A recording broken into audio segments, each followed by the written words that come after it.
The Sir, second, yes. Before we start, could I raise the defo on the Constable of St Helier, please? Yes, the defo is raised. The second period of questions about notice are questions for the Minister for Economic Development, Tourism, Sport and Culture. And the first question is from Deputy Rob Ward. Deputy Ward. Thank you, sir. Can I ask the Minister, in his capacity as Minister for Sport and Culture, is he happy with the provision for martial arts clubs that are proposed at Oakfields as they are moved out of the Fort region? Thank you, sir. Yes, Minister. Thank you, sir. And I thank the Deputy for his question. I would have to profess I don't have a view on the provision, whether it is adequate or not, but I am more than happy to find out, and I'll certainly liaise with Deputy Stevenson, the Sports Minister, to understand if she has a view on that as well. But at this stage, I don't have a view. Supplementary? Yeah, thank you, sir. And I would urge the Minister and the Assistant Minister with responsibility to engage with particular clubs who are very concerned about the shared facilities which simply don't work for their provision. I also ask, are there any concerns over the proposed delays to the development of Oakfield Sports Centre, and how will that affect plans for the decanting of Fort Regent? We see in the news today that there is, due to the collapse of Camerons, there is expected to be quite a significant delay in the development of Oakfield. Thank you, sir. Thank you, sir. Referring to the first part of the Deputy's question where he talked about shared facilities, I do appreciate that for martial arts clubs that sharing facilities can be difficult. It tends to be the case that a dojo is left out, not packed away at the end of each evening, because this takes time, and when you're moving the mats all the time, I can understand why that would be difficult. So just in that comment that the Deputy made, I can understand why perhaps there may be concerns from that section of the sporting community. I have been concerned with regard to the speed of the development of Oakfield. It is the case that I was on the planning committee when the plans were passed, and it has been of some concern to me that it has taken quite this time, because the whole idea of the plans were that it would be a relatively fast build. That was one of the reasons why the type of sports hall that was being built was chosen in the first place, because it's not a particularly complex building. So yes, I do share concerns in that respect, and again we'll liaise with the department to understand where the blockages are. Thank you, Minister. Deputy Howell. Thank you, sir. Please can the Minister give islanders a date when the independent lifeboat will be operational again? Thank you. Minister. Thank you, sir. And I thank the Deputy for her question. The issue of the Jersey Lifeboat Association and their vessel, the Sir Max Aitken, being back as an accredited search and rescue asset is one that has been playing out for some time. I would like to tell the Deputy that I recently held a meeting with both Ports of Jersey and the Jersey Lifeboat Association, in which I made it quite clear that the aim of the meeting was to get the Jersey Lifeboat Association back into the water, so to speak, to use an idiom. And date was, the last action of that meeting was for Ports of Jersey to contact the Maritime and Coast Guard Agency in the UK to set a date for when the MCA representative could come to Jersey to oversee the trials. Again, that's my word, not necessarily the correct technical word, the result of which would see the Sir Max Aitken back in the water. I believe that I gave them, so the meeting took place on a Wednesday. I gave until the Friday to come up with that date. I was told afterwards that a date had been set, and I believed it was the 2nd of May. So that's for the trials. I am not able to say how quickly after that date, and making the assumption those trials go well, making the assumption that there is no problem with those trials, I'm unable to give an exact date because I don't know how long the process would last. But those trials, I believe, are meant to be taking place on the 2nd of May. Thank you. Supplementary? Thank you, sir. So as Ports of Jersey are an arm's length government organisation, would the Minister not agree with me that the operations of the ports should be accountable to the States Assembly and to the Minister especially? And I'm just very anxious that we do get this lifeboat back into circulation. We have a boat, we have a crew, and it seems we've been in power for 10 months now and nothing's happened. So I'd just like to ask the Minister what he thinks. It is absolutely, the Deputy is absolutely correct that Ports of Jersey, for all of their operations, from the airport through to the ports and the public service obligation, are accountable to the Minister. I believe through particularly the work that I've had to undertake with regard to the Samax Aitken, I believe it has shown to me some areas of concern where it is very difficult for the Minister to become involved. And so with that, in that respect, I will be seeking over the coming year or so to undertake a review, particularly into the public service obligation of Ports of Jersey. Thank you. Dr. Kovac. Thank you, sir. We just had the news release that islanders wanting to access support towards the purchase of an e-bike can from today enter the application for the second random draw. At the same time, clearing my drawers the other day, I found this JP page, which I kept on the back of it was an article from 19th of August 2019, where Deputy Morrell has criticized the reintroduction of a state-funded e-bike scheme, describing it as being subsidized for middle and high earners, saying the subsidy is being given for an expensive product, that you have to be wealthy to buy an e-bike. This is failing to reduce income inequality, and that would be more effective to subsidize regular bikes for families who can't afford to buy one. At the end of the same article, the then Senator Moore is also mentioned as believing the scheme is not the right move, referencing one of her Twitter posts from that. My question to the Minister is, what has changed since then, the article, that now he's in support of such scheme, and does he believe this inequality arising from this random draw supports sustainable economic development? Minister. Thank you, sir. I don't believe I've ever professed support for the scheme.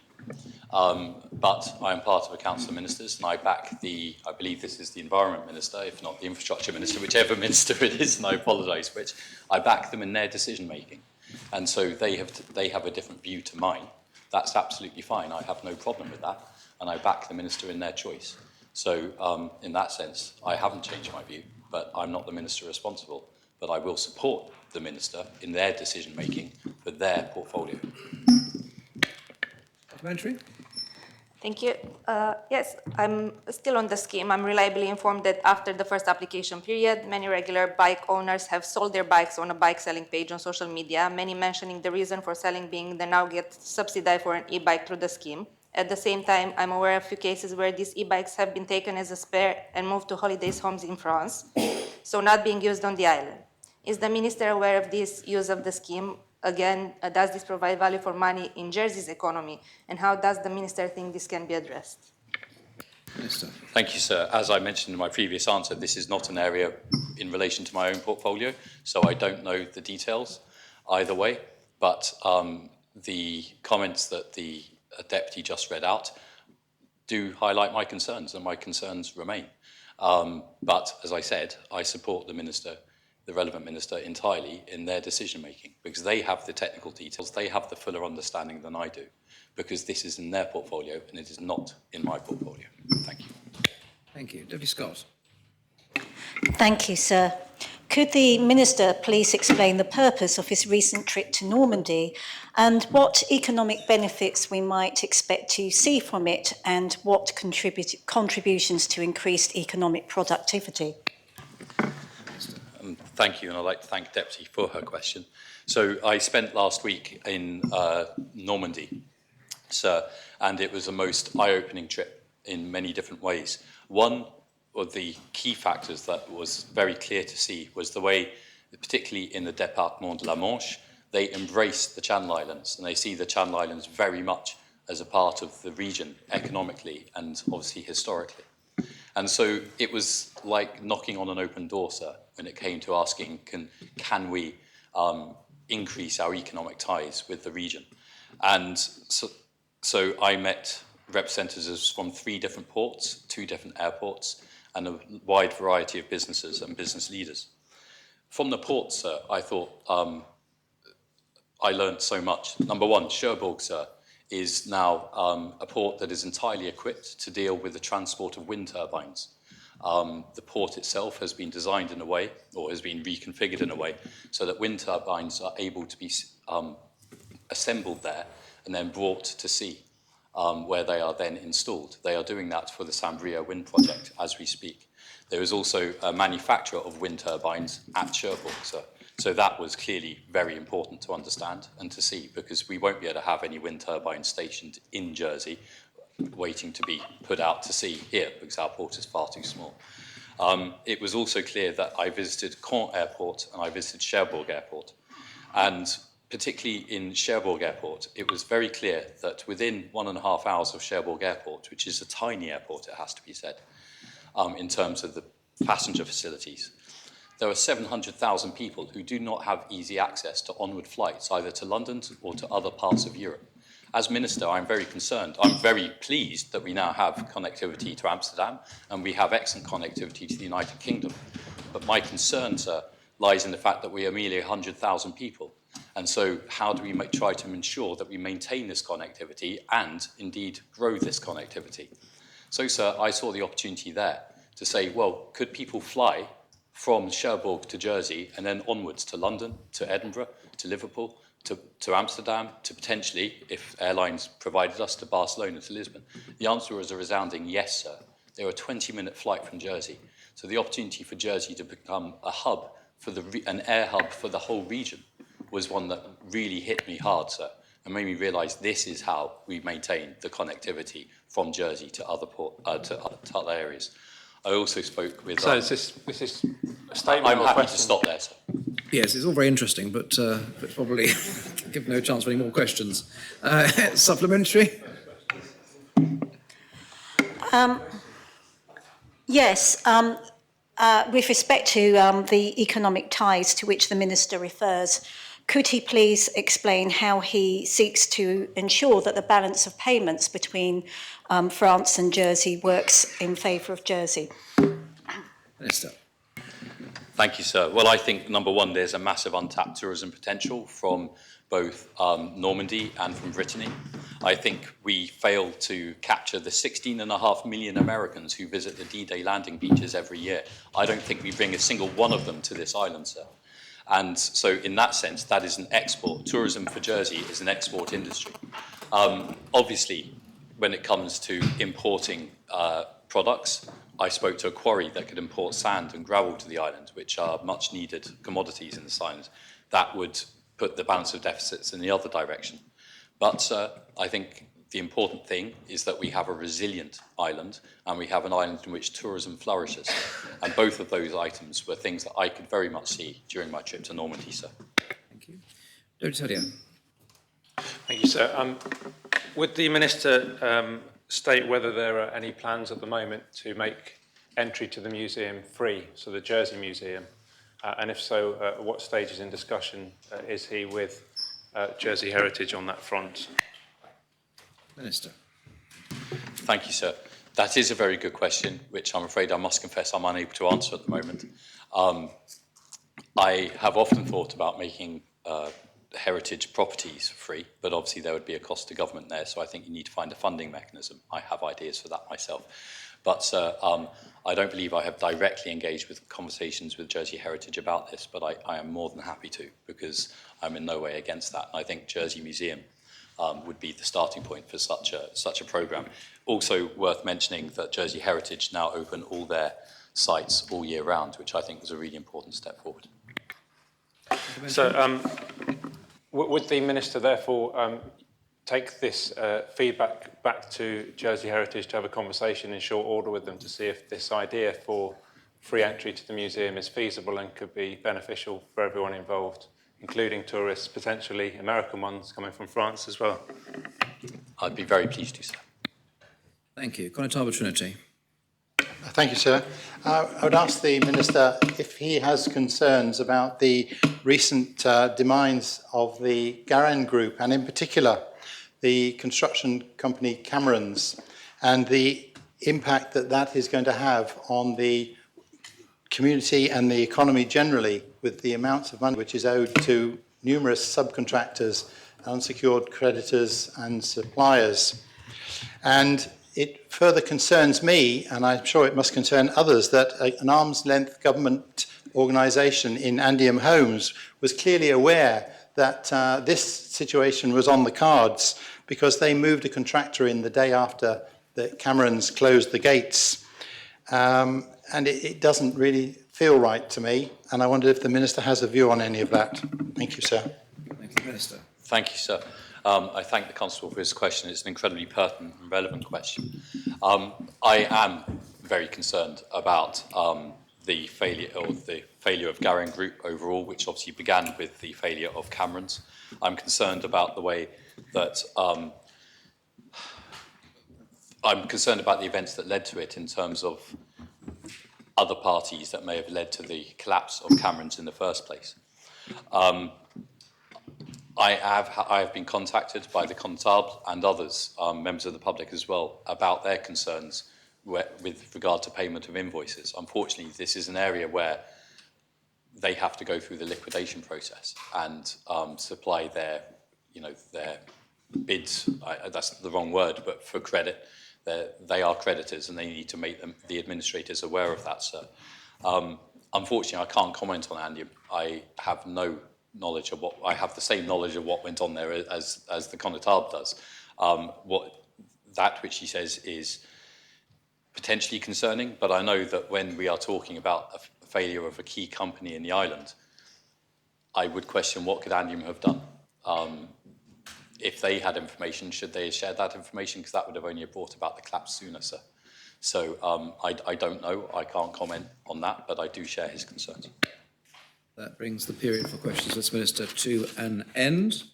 Now move to the third period of questions, and these are questions for the Chief Minister. First question from Deputy Howell. Thank you, sir. The Chief Minister has kindly informed us that the IHE department is to become the Infrastructure and Environment Department. Before rebranding, has any consideration been given to returning to a separate infrastructure department and a separate environment department? Thank you. Minister. I thank the Deputy for the question. As we've made much mention already this morning, there is currently some consideration being given to the structure of government departments and how we can better work and better represent the public and deliver for islanders on our agenda. It has been made very clear to me from feedback from ministers that this is something that does need to be addressed, and I intend to include this area as part of the ongoing work that is underway. We also, of course, as I mentioned earlier this morning, are mindful of the direct lines of responsibility for one minister, one department, which was agreed by the former Assembly. Supplementary. Thank you, sir. So could the Chief Minister give us a time frame when there will be one Chief Officer reporting to one Minister, please? Thank you. We will make our best endeavours. Thank you. Deputy Luce. Thank you, sir. So some months ago now, the Council of Ministers was presented with a draft liquid waste strategy. Can the Chief Minister, who lauds openness and transparency, tell the Assembly why this report will not be released despite my scrutiny panel's continued request for such a thing to happen? Chief Minister. I'm grateful to the Deputy for the question, and I have to say I don't recall that there's an issue around the release of this document. I will certainly find out about what those reasons might be, but at the moment I'm afraid I don't recall. Thank you, sir. I'm grateful for that response. My panel are already absolutely ready to get stuck into start a review of this document. It's very critical of the way our drains are working at the moment. It's an incredibly important document. We are now actually having to refuse housing applications to build houses because the drains can't cope it's of utmost urgency that this draft strategy is put in the public domain. I would ask the Chief Minister to make sure that happens immediately.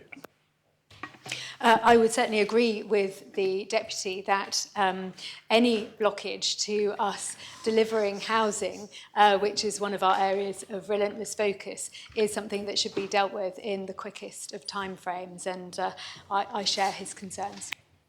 Thank you, Chief Minister. Deputy Kovacs. Thank you, sir.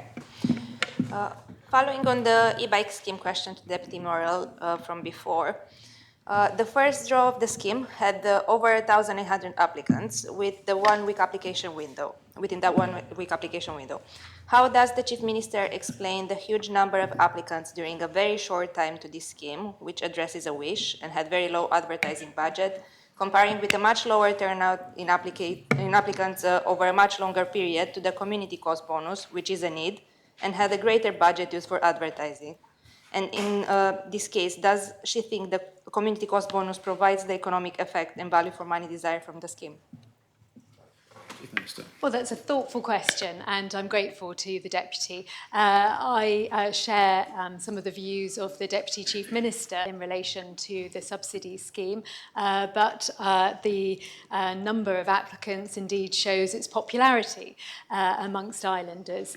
The community cost bonus is a scheme that we have focused on advertising to encourage those islanders who fit the remit of the scheme to take advantage of it. And I'm aware that the Social Security Minister, whilst being pleased with the additional take-up, which I think is 4 times at least what it has been in previous years, is looking to making that scheme available to people in a different way, perhaps spread over the year rather than a once-a-year lump sum. And I support her in her consideration. Thank you. Supplementary. Yes, please. Thank you. Deputy Miller as well said that she did not know why islanders who may be in need had been slow to claim the government's community cost bonus. Does the Chief Minister think that the government is not engaging in the right way with different communities? And if so, how is she planning to raise engagement from the part of the communities in need? Engagement is a really important part of government, and we have, I think, worked hard to engage with islanders in a variety of different ways by trying to use social media platforms, by setting up forums such as the Older Persons Forum, which has been, I think, very successful, and also conducting a youth engagement programme, which is also proving quite successful. And so engagement is not a one-size-fits-all matter. It's something that takes refinement, constant work, and innovation, and we're really keen to ensure that because we see it as an important part of our time in government. Thank you, Chief Minister. Deputy Scott. Thank you. The most efficient and effective way of using those funds. That is an area of policy that I know the Housing Minister here is intent on finding a way forward for, because it makes no sense when we have what is considered to be a housing crisis and we have the means to assist people not to be able to work out how best to use those funds to assist them. We are absolutely focused on delivering in housing. It's one of our 3 areas of relentless focus. And I'm really happy to share with the Assembly that Andium is doing fantastic work in delivering homes for islanders. It currently has 1,800 units in delivery, and that is against 800 people on the Housing Gateway waiting list at the moment. And so delivery is on its way, and that is absolutely something that we focus. Thank you, Chief Minister. Deputy Feltham. Thank you, sir. The Chief Minister talks a lot about delivery and had her 100-day plan and now has the areas of relentless focus. However, today from ministers and assistant ministers, we've heard words like consult, review and phased approach.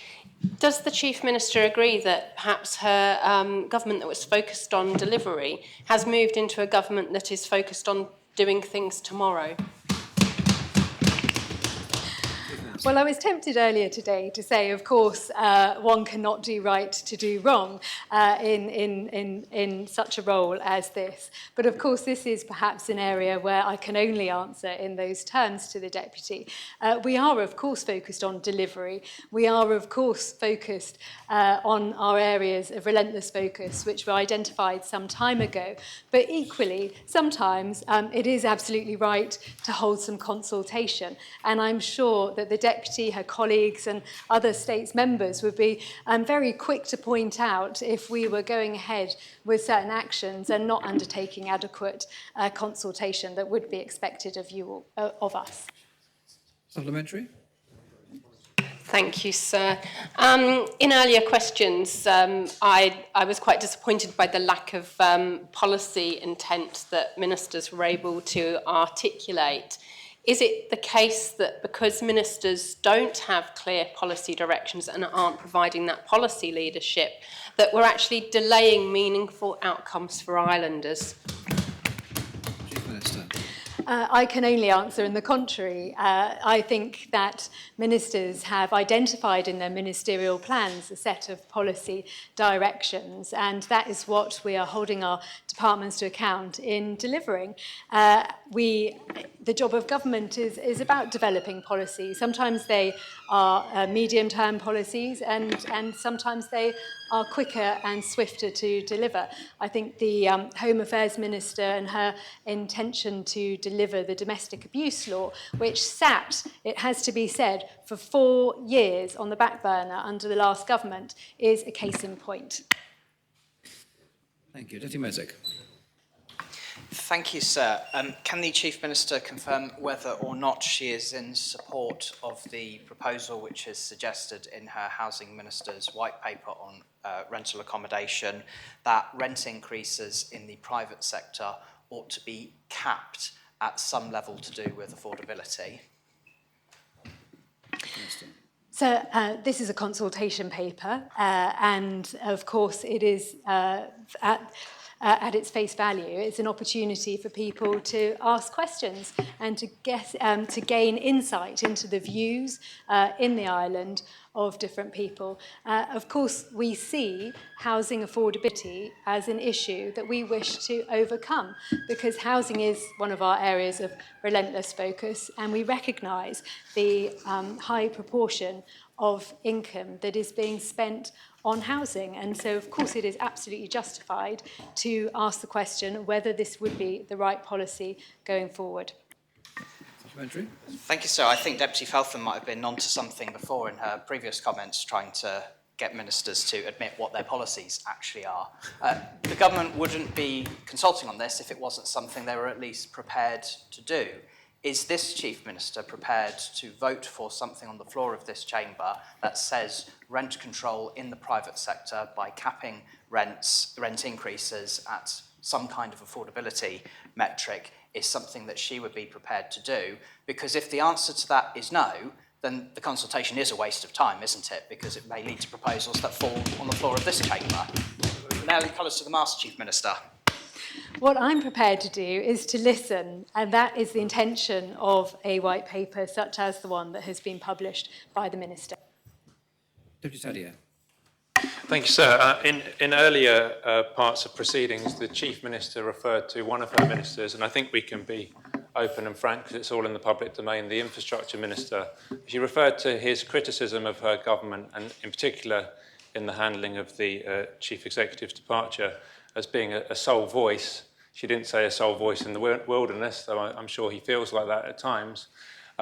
Has she been listening to that sole voice of criticism in the Council of Ministers, and does she agree that there's a risk, if she doesn't listen to critical voices, that she ends up in a position of just groupthink and yes men and women? Having stood on a platform of collaborative government, I most certainly am open to listening to voices of different views. We do that as a process. I think the Deputy Chief Minister, in his answer to your colleague to your right, sorry, sir, to the Deputy's colleague, the question about subsidised bicycle schemes is a case in point. We don't always agree with each other about everything. What is important is that we listen and we continue to communicate. And what I've pointed out to the Minister for Infrastructure is that it is better that we communicate person to person and in the usual forum, because that is where that is the right place for debate. And it is not perhaps helpful always to do that through the media. Supplementary, it's one thing to have a disagreement about a policy issue to do with electric bikes, but when the criticism from a fellow minister is that there is a bullying culture at the heart of government, at what point does the criticism become unsustainable, and at what point does the Chief Minister seek to have a council of ministers around her which is in basic accord with her key values and key priorities before there are untenable fissures in that said Council of Ministers? I think what I tried to highlight earlier on today, and I don't want to go into the intricate ins and outs of this, but what I wanted to highlight was that there is a difference of views, but it is an imbalanced difference of views, and so I would ask people to draw their own conclusions. The last question will come from the Conotop of St Saviour. Thank you, sir. Sunday the 23rd of April, sir, at 3 p.m, the UK government will be testing an emergency alert system on their iPhones and tablets on the 4G and 5G system. I know that Jersey is not participating in this, but does the Chief Minister believe that this could be a useful addition to the States of Jersey, as we do have gorse fires in the summer, and more recently in my own parish of St Saviour, some really severe flash floods. Thanks, sir. Chief Minister. Well, I'm aware that there is much discussion, of course, in terms of alerting members of the public to incidents such as flooding, and there is work underway to improve early warning systems, which was a recommendation made some time ago. Anything else? Conotop? Supplementary? Yeah, thank you, sir. Yes, indeed. Well, during the recent very bad floods, I was actually in the States Assembly when I actually had a text from my secretary at the parish hall. Otherwise, I'd been none the wiser. So I think it could be a really useful asset to the island. Does the Chief Minister not agree, sir? I think my previous answer identified that I do agree with the Constable, and as I said, the early warning system was a recommendation made some time ago, some years ago, and this government is now intent on delivering upon that. Thank you, Chief Minister. That concludes the time for those questions. And I'll move on to public business, and the first item on the order paper is the draft Endangered Species Amendment Jersey Law lodged by the Minister for the Environment.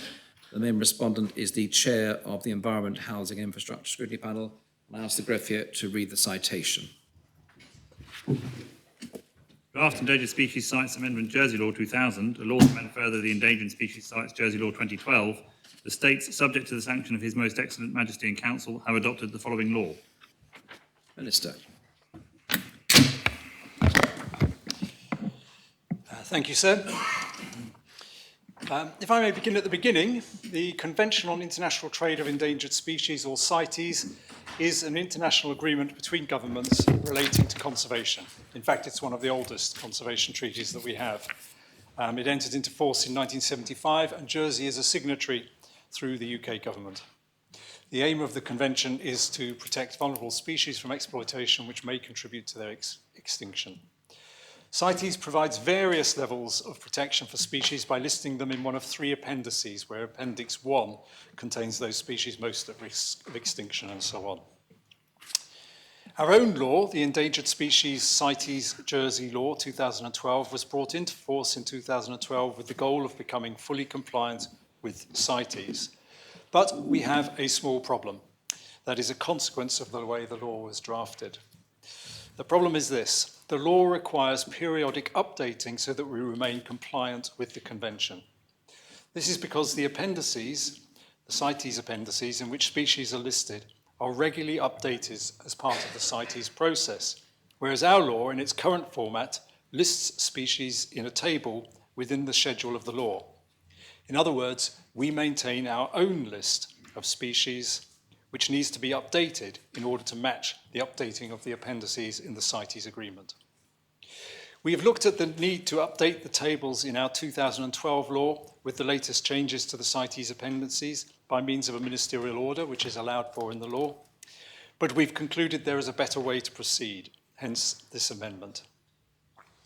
The purpose of this amendment is to delete the schedule in our own law, that's the list of species, and replace it with what is known as an ambulatory element, which refers to the CITES appendices directly. This means that when the CITES appendices are amended within the CITES Convention text, those changes will be reflected automatically within our own legislation.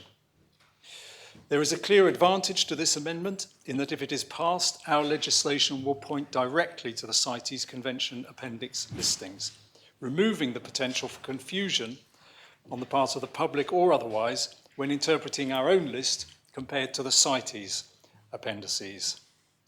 By making this change, Jersey would avoid the risk that our legislation falls out of line with CITES, for example, because there are changes in the CITES appendices which we have not yet incorporated into our own tables. This will have the added advantage of saving law drafting time when a change would have been required to the schedules to our law. So I hope this explains what is a relatively minor revision to our law, which does little more than tidy up a piece of legislation to provide greater simplicity and clarity. I urge the Assembly to support it, and if anyone has any questions or issues, I'm very happy to hear them and respond accordingly in summing up. Thank you. Thank you, Minister. Are the principles seconded? Yes. Thank you. Does anyone wish to speak on the principles of this amendment? Yes, Deputy Luce. Thank you, sir. I rise very, very briefly just to say to the Assembly that my panel received a briefing on this subject some time ago now. We're absolutely supportive and would encourage members to vote positively. The Minister's explained just now why we need to update our own legislation, and these proposed changes seem perfectly sensible to my panel. Thank you, sir. Thank you, Deputy. Does anyone wish to speak on the principles? Colin Harbison-Brillard. Thank you, sir. And once again, I endorse the comments of the chairman of the panel. But there's just a couple of points I'd like the Minister just to answer, if he could. In terms of the changes which may come, and quite correctly, how does the Minister propose the public will be made aware of changes? I wouldn't wish to see members of the public finding themselves in a position where they may be breaking the law inadvertently. Thank you, sir. Yes, Deputy Secretary. Thank you, sir. I do have a technical question. It's about when you open the document, the proposition that contains the changes. Can I ask where the actual changes are? It seems to me that there's 1, 2, 3 and 4 which are contained in the space of a few lines. Are the changes, do you need to click on Article 1? It's just to find out how the actual changes, where they can be seen. And also if the changes, if the schedule is to be ambulatory, does that mean that the changes will then happen automatically without the Minister needing to sign them off, or indeed the Assembly needing to sign them off? So does it become if you like, a completely dynamic document that can be updated, and how do we know as and when it gets updated? Thank you, Deputy. Does any of them wish to speak on the principles? I call upon the Minister to reply. Minister. Yes, sir, thank you very much. The first comment from the Constable Brillard. How will the public be made aware? In general, this is legislation that we would not be alerting the public to every change. People who need to become aware will refer to the relevant legislation. It is not the case that most of us in our day-to-day existence will come across issues to do with trade in endangered animals. But the point is that the law exists and that the people who will need to refer to it will know where to go. Where are the changes? The changes, I was going to deal with that under the articles. The changes are very, very minor, which is why they're written out as they are there and appear very short. Those are the changes. They simply delete a few words and insert a few others. Are the changes automatic? Yes, they are. They're automatic by the mechanism of the change we're doing, which is that instead of having our own list, we will no longer have our own list. We will simply point in the legislation to the CITES Convention and say that if you want to know which species if your species is covered, go to the CITES law, because the convention, because otherwise we're in this slightly odd position whereby at the moment it's possible that the CITES appendices, which contain all that information, may be different to our own lists, because we won't necessarily have updated them and been aware of every single change that was going on at CITES. And so it seems to me that if you just sort of say, look at CITES, you've covered the same point. It is intended indeed to be fully automatic. So I would, on that point, finish and perhaps call for a vote. The appel or a standing vote? I'm happy for a standing vote if the Assembly... Members to consent to proceed with a standing vote. I invite those in favour of adopting the principles to kindly show. Thank you very much. The principles are adopted. Deputy Luce, I should formally ask you, does your panel wish to scrutinise this matter? No, thank you, sir. Thank you very much. In relation to the second reading, Minister, do you wish to propose the articles en bloc? There's only really one article, isn't there, in any event? En bloc, please, sir. Yes. Are the articles seconded? Yes. Does anyone wish to speak on the articles? In that case, those members in favour of adopting the articles, will you please kindly show? Thank you very much. The articles are adopted. Minister, do you wish to propose the matter in third reading? I do, sir. Is the matter seconded in third reading? Yes, sir. Any members to speak on the articles as adopted in third reading? According to those in favour, please kindly show. Call for the appel, sir. The appel has been called for. Members are invited to return their seats. I ask those present in the chamber or present remotely on the link to cast their votes to the greffier to open the voting.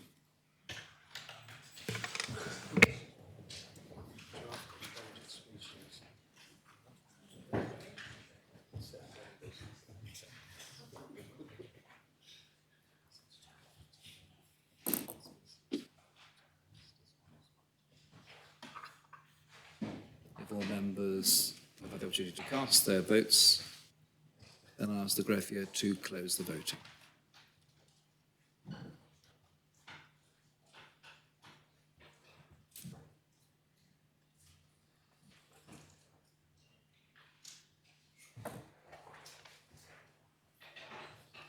I can announce that the amendment has been adopted unanimously in third reading, 41 votes for. The next item of public business is the Channel Islands Lottery distribution of proceeds, P10, lodged by the Minister for Economic Development, Tourism, Sport and Culture. And the main respondent is the Chair of the Economic and International Affairs Scrutiny Panel. I ask the greffier to read the proposition. The States are asked to decide whether they are of opinion to agree, in accordance with the provisions of Regulation 4.5 of the Gambling Channel Islands Lottery Jersey Regulations 1975, to allocate £633,458 to the Jersey Community Foundation and the Association of Jersey Charities, divided equally between them for onward distribution in support of the island community, with the proceeds allocated to the Association of Jersey Charities to be distributed solely to registered charities, and with the allocation to the Jersey Community Foundation to be distributed on the following basis: 40% of the allocation to arts, culture and heritage, 40% of the allocation to sports and active lifestyle, and 20% of the allocation to applied science or applied research in the fields of engineering, biology, ecology, physics, chemistry or mathematics, provided that the funds are either to be used locally or for the direct benefit of Jersey, including any education from which local residents may benefit. Minister. Thank you, sir. And members will be aware that this is an annual proposition because it is up to the State Assembly to approve the distribution of proceeds from the Channel Islands Lottery. I'm always pleased to bring this proposition, sir, because obviously it is the State Assembly approving those proceeds for distribution to charities and good causes within the island. Sir, this year, however, it has to be said that the sum being distributed is significantly less than it was in 2021. So just to clarify, the money that we are approving or not approving, as the case may be, today is for the 2022 proceeds. And so when I refer to the previous year, I'm referring to 2021.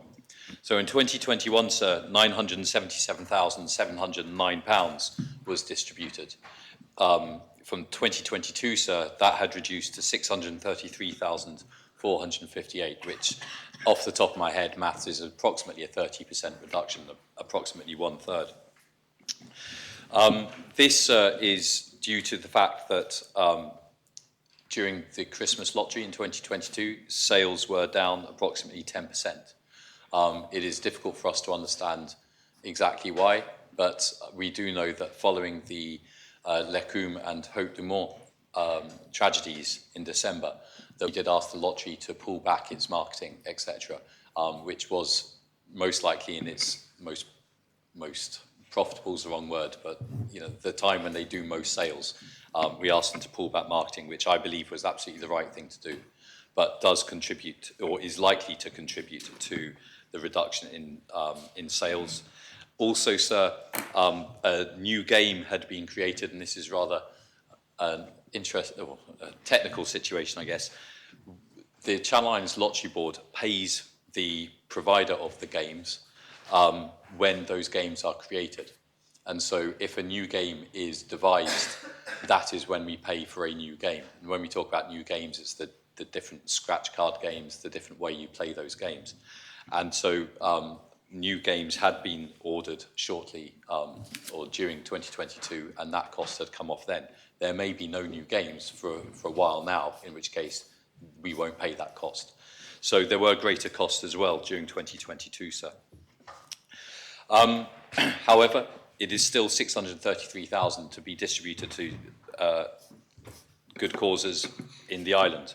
The way that we split those proceeds are that 50% is passed on to the Association of Jersey Charities and 50% is passed to the Jersey Community Foundation. The Jersey Community Foundation then goes on with the following allocation of the funds that it gets. So it will receive approximately £316,000. 40% of that is to be allocated to arts, culture and heritage. 40% is to be allocated to sport and active lifestyles, and 20% is to be allocated to applied science or applied research in engineering, biology, ecology, physics, chemistry or mathematics. That allocation was decided following a States Assembly decision a couple of years ago. I couldn't give the exact date. I think it was probably 2021. So, sir, I'm pleased to put this forward. All the funds must be used locally or for the direct benefit of the island.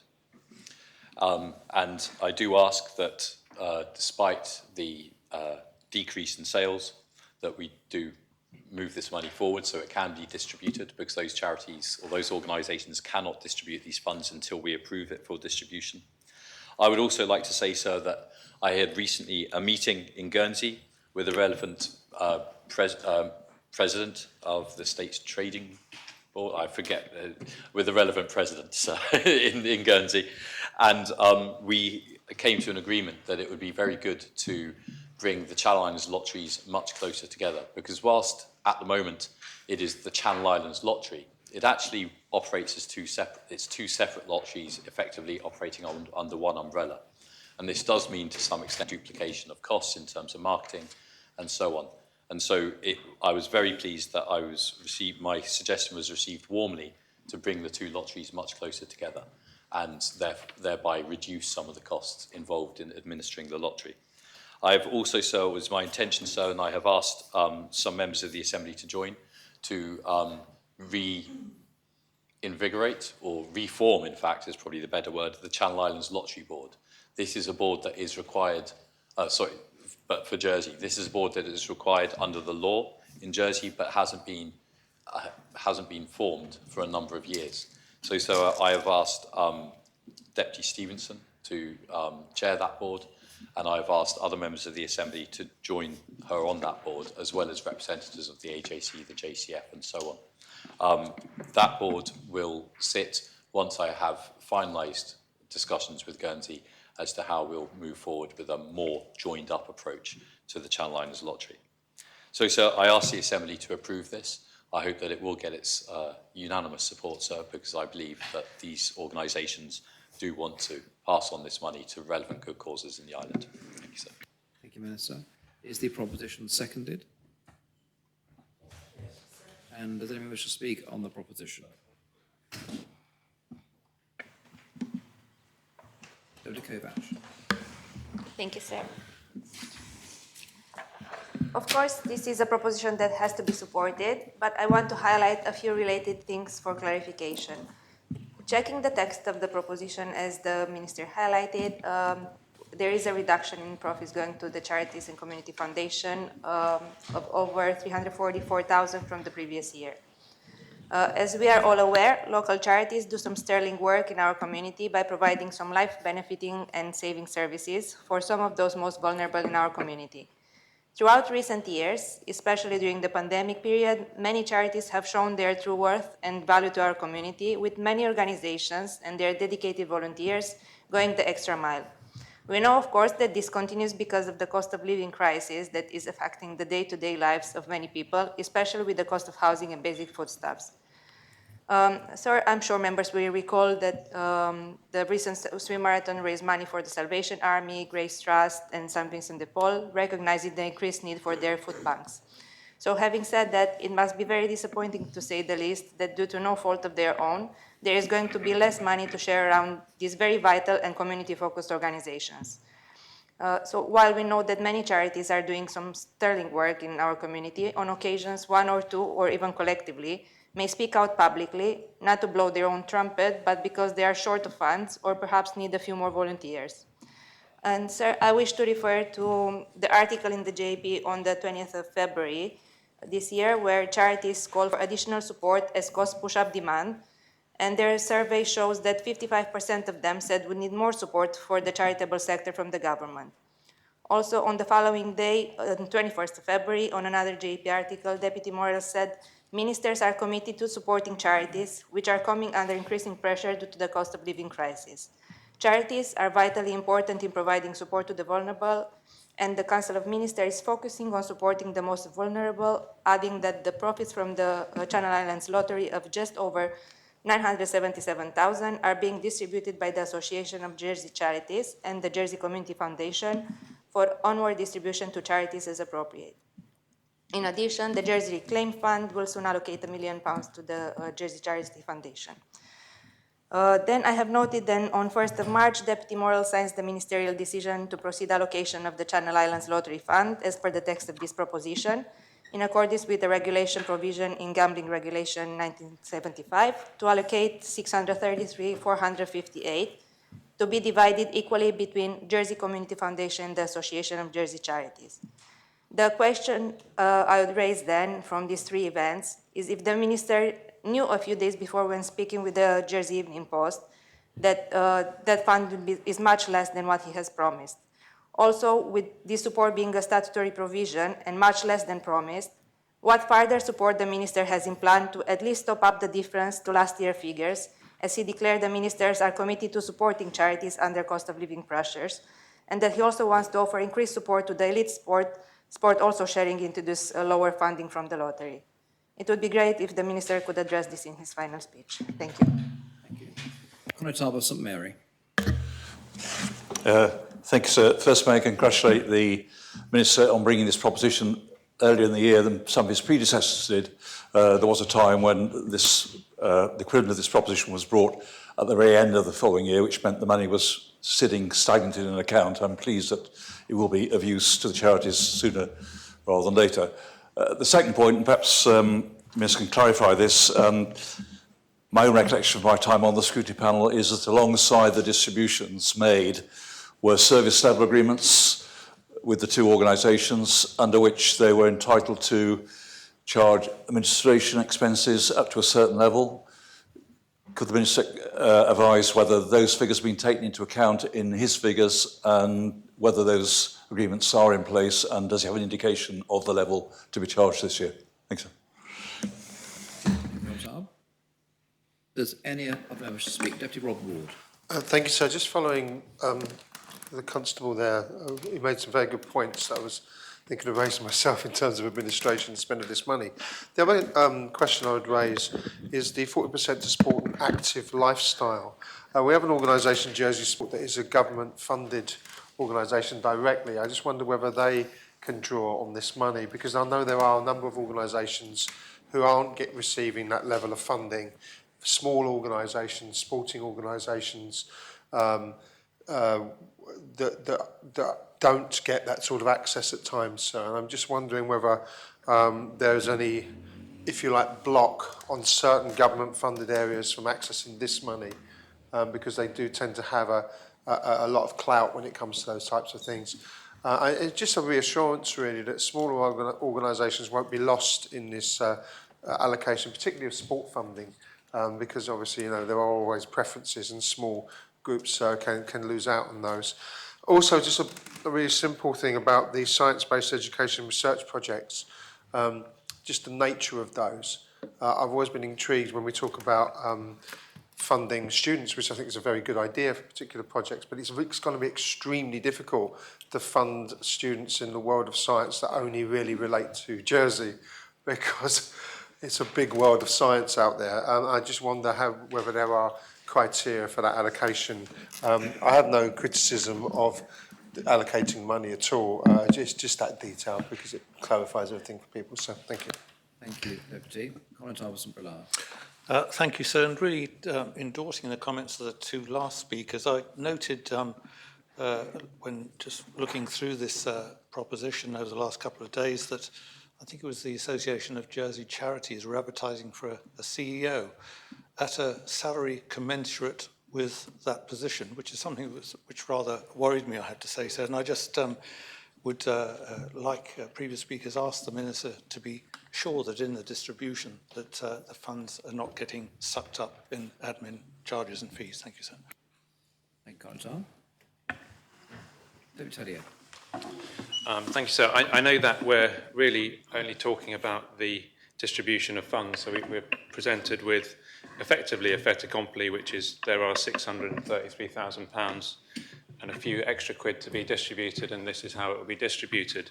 But I think it is worth reminding ourselves as to how that money got there in the first place. And so I don't want to go down a moral or ethical rabbit hole, but I think there are a few points that have always made me slightly uneasy when it comes to the Channel Island lottery. First of all, I think if people are going to gamble, it needs to be an informed choice, whatever they're doing. And something which I've continually asked for more transparency around when it comes to scratch cards or even the Christmas lottery is exactly what we would call the mathematical expectation, or sometimes called expectancy, i.e. what is it that I'm paying and what can I expect to win on average. When a gambler goes into a casino, for example, they might be going there for multiple reasons. It might be primarily for enjoyment and distraction, but it might also be to try and get lucky and to win a big prize. And invariably, when people play a lottery, they're doing it for multiple reasons. They might be doing it because they want to donate some money to charity, although there are much easier ways to donate to charity. They might be doing it because they want the chance to win, or they just love the thrill of scratching off that silver facade and finding out what numbers are underneath it and maybe waiting for the Christmas numbers to be announced. In all of that, when you go into a casino and put money down on roulette, you know exactly what the house edge is. So you know that the house has a 2.7 edge on you when you're betting, so that for every £100 you're betting on average, you'll lose about £2.70. Similar stats, maybe even better margins for the punter in blackjack if you know how to play it. But when you go and buy a lottery ticket, do you know exactly what the expectation is of you winning? Because I think it's, in terms of a gambler's point of view, it's a pretty poor proposition. And I think, first of all, it needs to be much clearer. I think, from memory, it's around about 60 or 70% as to what you can expect to get back. So for every £1,000 that people are paying in lottery tickets, probably some 30 or 40 pounds is going into the pot. And I think it's important that that's made more transparent as to what they're getting back. So I'll leave that there, and I'll continue to ask the Minister, if, first of all, if he knows offhand what the expectation is in terms of a player and what they are likely to get back on average. It would be helpful, I think, in the longer term to know about some of the demographics of those who play the lottery in Jersey. I've always been concerned that there are lots of ways for working men and women to lose money if they want to in the island. You can do it through and win money, of course, because it can work both ways. You can do it by buying lottery tickets or by going to your local bookies, and lots of people may have done that over the course of the Grand National. We won't talk about the Grand National because we've just been talking about endangered species, and perhaps animal cruelty might come into the mix in that.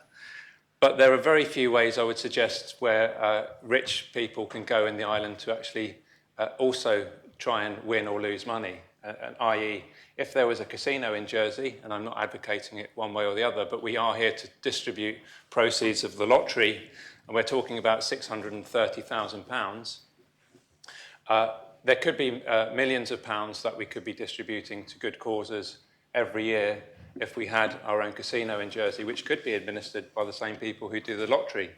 It could either be done via a percentage profit share scheme, or it could be done through the issuing of a license, which then we might find that we've got much more money to distribute from people who are much more able to afford to lose the money. And of course, they get a much better proposition going into a casino because the expectation is so much higher than buying a lottery ticket, and it might amuse them whilst they're in Jersey for business or for tourism. I think the last point, and I think it's something which Deputy Kovacs may have touched on with her figures, is that there is a risk, of course, that we might see dwindling returns from the lottery. And there's an interplay, perhaps, arguably, between when the economy is struggling, or rather when individuals within the economy are struggling, they may have less disposable income to spend on a lottery. So at a time when charities need more money to fund the likes of food banks, etc., we actually find the pot going down also at a time when they're needing to have that money. So I'm sure the Minister's on this. I'm also fully aware, as somebody who's been in the role of having to bring this proposition to the Assembly as well, that it's not necessarily straightforward, and it's not a ministerial area really. It's something which is simply overseen by the Minister in a slightly distant capacity. But I would ask that he consider all of those points that I've made in the round, and consider, the last point I was going to make as well, one of the reasons cited in a recent survey in the last 3 years about why people play the National Lottery in the UK is because of a big prize.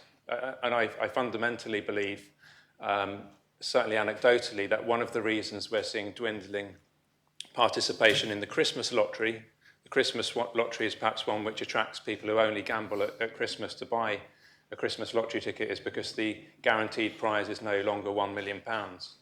I don't know what it is about human psychology, but when there's £1 million to be won, rather than maybe 850,000 or 962,000, there's something compelling about people wanting to maybe even be part of a syndicate, buy tickets, but when it's not guaranteed, then we see falling tickets, I would suggest, ticket sales. So I simply make those points. The Minister can make them what he wants, and I look forward to the summing up. Thank you, Deputy. Deputy Scott. Thank you, sir. As the main respondent to this proposition, I thank the members who have made their contributions. The Economic and International Affairs panel hasn't sought to amend the proposition insofar as it is a decision about how proceeds are distributed, and there's so many ways in which you can cut the cake. But in response to Deputy Tadier's thoughts about gambling, I will just point out that the lottery, and in terms of people buying tickets around Christmas, that much of the driver is the thought that money will be going to charity, and perhaps there is less of a focus in terms of returns. Some very good points have been raised, which I will commit to ensuring that the panel discusses with the Minister going on. Thank you, Deputy. If no other members wish to speak, I call upon the Minister to reply. Minister. Thank you, sir, and I thank all members who have spoken. It's really good to see interest in this. I think, I'll start at the top, really, start with Deputy Kovacs. I don't believe it is the place of government, it is the role of government, I should say, to step in to make up a difference in proceeds. I think government does, in the terms of directly, I think government does do that in many different ways, and we have seen that through our government plan, the way we increased income support, the way we decreased tax or increased tax thresholds to decrease the tax burden on people, the way we increased the community cost bonus. Those are ways that government helps support those people who find it more difficult during difficult times, rather than directly through the lottery.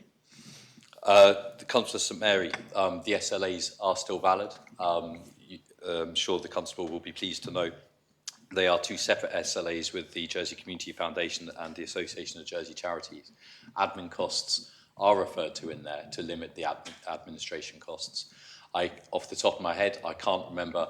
I think they have changed since the Deputy was chair of the Economic and International Affairs panel. I think they've changed a little bit, possibly principally for the AJC.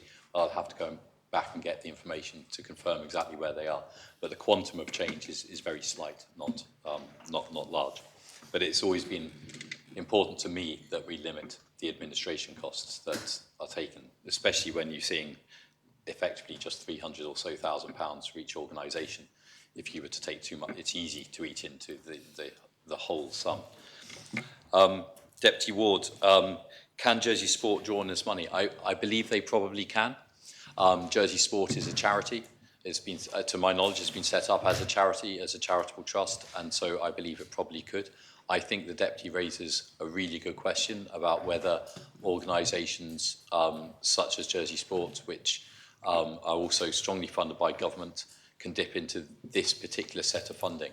I personally believe that an organisation such as Jersey Sport, I remember Deputy Pallett, he was Senator Pallett at the time, sir, who was Assistant Minister for Sport at the time, saying that one of the reasons Jersey Sport had been set up as a charitable trust was to enable it to apply for grants from elsewhere.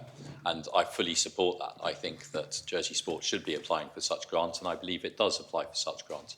But I think it's quite right to ask the question about whether such bodies which received so much funding from government, to the tune of approximately £2 million in this case, should they also then be applying for funding which is kind of via government in terms of the lottery? I don't know. It's a very good question, one I haven't thought of, but I'm more than happy to consult with Deputy Ward. In fact, I will delegate that, sir, to the Channel Islands Lotteries Board that I mentioned earlier, because I think they are probably the appropriate place to discuss such a question. But it's a very valid question. The Constable of St Bullard, I completely agree, is concerned to ensure that funds aren't sucked up by administration costs. I do agree with her. I think we do put charities in a slightly difficult position because we expect charities to be professionally run and we expect them to adhere to certain levels of governance and regulation, which means that if you're the CEO of a charity, and I must say my wife is the CEO of a charity, but I'm not talking with her in mind, you therefore perhaps do need a professional level of remuneration because you are running risk, you are liable to prosecution if you get it wrong, as I would understand it. And so it is difficult to say to charities, be professional, but don't pay a professional rate. I think that is, a paradox, which is difficult for us here to opine on. Deputy Tadje, one of the difficulties with the lottery is that it is gambling, and gambling is, has downsides. There's no question. And whilst scratch cards, etc., are perhaps not the main form of gambling, in terms of gambling, not perhaps the main cause of gambling addiction, it has been noted that people can become addicted to scratch cards, and that often these people are perhaps people who can least afford to pay so much for scratch cards. It's something that I personally wrestle with in terms of understanding the benefits of gambling versus the costs of gambling. It's something that I'm very, very pleased that the Jersey Gambling Commission has picked up and said we are concerned as a regulator about gambling addiction in the island and the lack of access to support services for people who recognise that they are gambling addicts. I've mentioned this with the Health Minister as well, and I know that the Gambling Commission is providing through its own funding support to islanders who feel that they are caught in that awful addiction. He also mentioned the idea of, which is quite correct, as economic times are harder, people perhaps are less likely to buy lottery tickets, yet and therefore you'll get less funding out of it. But this is a time when the charities need the money the most, which, as he was speaking, it made me think, well, perhaps there could be an element of the proceeds which are pooled precisely for such times. So, £1 million, let's say, which is a pool, which is for when there are lower receipts, and this would then also address Deputy Kovac's concern. Could that then be dipped into? I think that, again, is a question for the Lotteries Board to deal with, but it's a really interesting question. And I will be looking forward to the Lottery Board to help define that way forward. And from Deputy Scott, I thank Deputy Scott for her support in this proposition. And it's also just to reiterate that the allocation of these proceeds has been defined by the States Assembly. It's not a minister, it's not me or any other minister who decides that 50% goes to the AJC and 50% goes to the JCF. It is this Assembly that has defined that, and it's this Assembly that defined the 40-40-20 breakdown as well.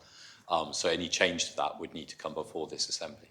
But I think, I've grown up with the Channel Islands Lottery as part of my life. I still see it as a part of this island and the Channel Islands identity. And as I mentioned earlier, I was really pleased to be warmly received by my counterpart in Guernsey, who really does want to bring our two lotteries much closer together, which I hope would also make them more effective, sir. And with that, sir, I'd like the appel, if you don't mind, sir. The appel has been called for. Invite members to return to their seats. Invite the greffier to open the voting, those in the chamber and those attending remotely.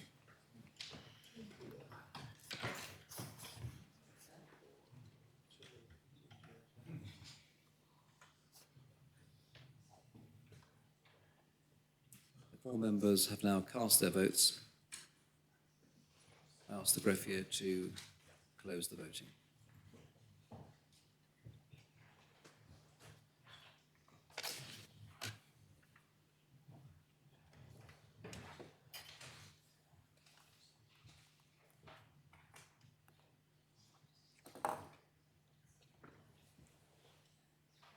I can announce the proposition has been adopted unanimously, 45 votes for.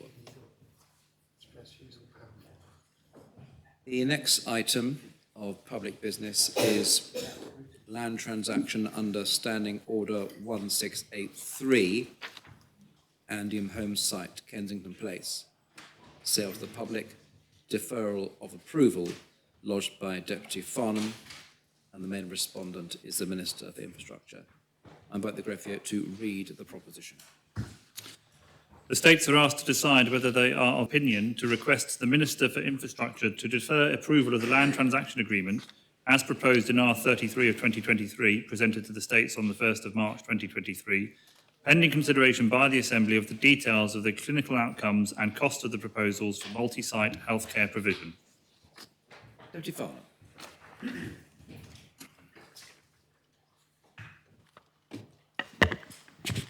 Thank you, sir. The government plan approved by this Assembly last year made provision for a further £51.5 million to be set aside for new healthcare facilities. To be clear, sir, that is a further £51.5 million in addition to the £100+ million already expended on the project, whilst at the same time overruling decisions of the previous Assembly, which approved all aspects of the Our Hospital project at Overdale, sir, following a series of democratic debates. To remind members, sir, the £51.5 million is broken down as follows.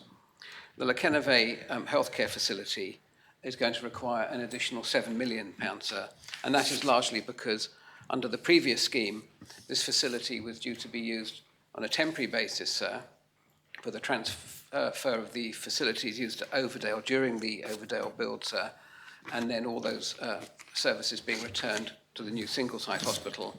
And at that stage, the Kenove site would be returned to the community, sir, or to the parish, or to a mixture of both for perhaps housing and other useful civic purposes.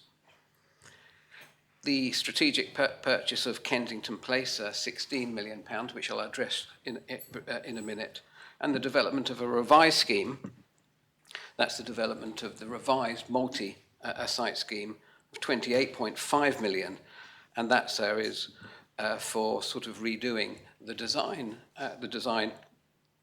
planning and all the associated consultancy fees that will go along with that, sir.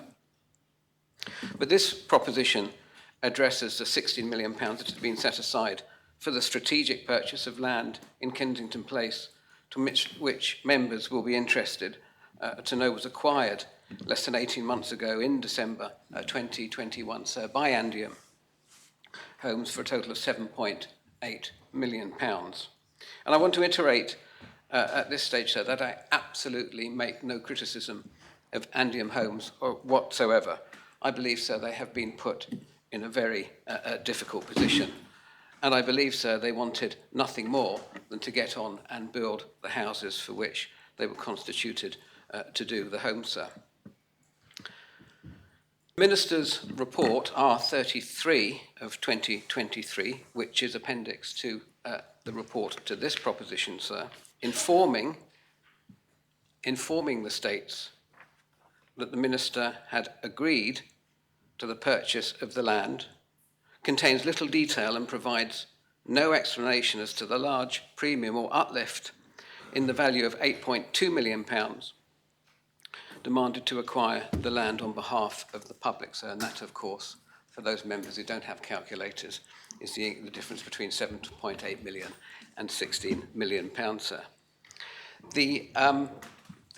I have communicated with Andium Homes, sir, and they have been as professional as always and provided a breakdown of those figures, sir, but they have asked that the detail be kept confidential for commercially sensitive reasons, but I can give members a broad overview, sir.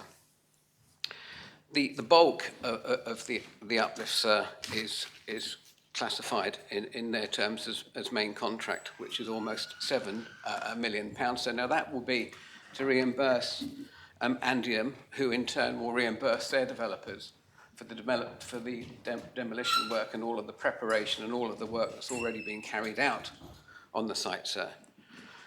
And I believe that sum also includes a multi-million-pound figure of compensation to the developer for loss of profits, which might not appear unreasonable given the fact that they had a signed contract which was broken at the request of the minister, sir. But it's still probably a multi-million-pound sum that this island can ill afford and could have been much better spent elsewhere. The comments presented by the Minister, sir, make a reference to finance fees, £57,000 a month, which is being incurred by Andium Homes. At the moment, that is, sir, because they borrowed to invest the £7.8 million, sir. But that sum, sir, has already accumulated. The figures I got from Andium, I think, were up to December of 2022. Stopping the site, stopping the build, sir, has already incurred £433,000 of finance costs at that stage, and that is now continuing to accrue at £57,000 a month, sir. So it's clear that when the Andium Homes project was halted, the government had absolutely no idea of the associated costs and liabilities that would be incurred as a result. And when they did, sir, find out, after the fact as it were, they have simply sought to push them over to the taxpayer by asking the taxpayer, sir, to pay £16 million for this site. You could argue, sir, that that £16 million would be better off sitting in our bank account, in the state's bank account, sir, earning interest until such time, sir, as this Assembly has approved the way forward for the multi-site healthcare scheme, as it's now called. In addition, and perhaps more importantly, this decision has not been subject to scrutiny or ratified by a decision of this Assembly, which would be proper given the size and nature of the transaction and ahead of any details of any aspect of the clinical outcomes and costs, both capital and operational, of the proposals for a multi-site healthcare provision promised by this government, especially, sir, as so little progress appears to have been made to date. And I have no doubt, sir, that the Minister will argue that the approval of the government plan was tacit to approval that he could proceed with this purchase. However, I would strongly contend otherwise, and that firstly, the approval of a budget in the government plan does not necessarily mean it can be fully utilised without proper due scrutiny to the detail. And secondly, sir, a transaction of this size and importance, and I would ask members to remember that 106 units of absolutely essential housing are to be sacrificed for this new healthcare facility, the concept of which has yet to be produced or proven or put before the Assembly. The Minister will also claim that deferring the acquisition will cause further delay, sir. It will not cause a further delay, sir, and that claim cannot be substantiated given the government's anticipated milestones for 2023, sir, set out in a report provided to States members on the 27th of February of this year and appended to my report, sir, accompanying this position. And I would point out to members, sir, that we are expecting, due to that report, feasibility studies and refreshed strategic outline, the outline case, to be presented to members in May, sir. So what I'm really suggesting is within the ministerial timetable, it is a proposition to delay slightly the purchase of this land, which could turn out to be a good purchase, and that land's not going to go anywhere while this Assembly is considering and thinking about the best way to go, sir.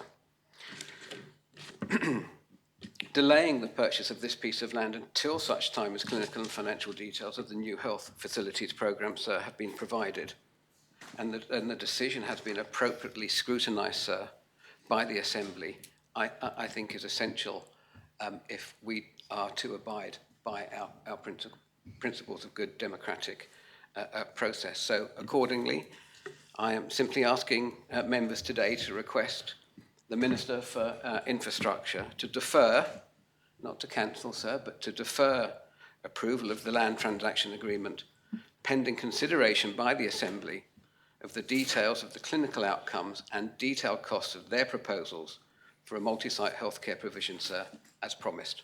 Thank you. Thank you, Deputy. Is the proposition seconded? Does anyone wish to speak on the proposition?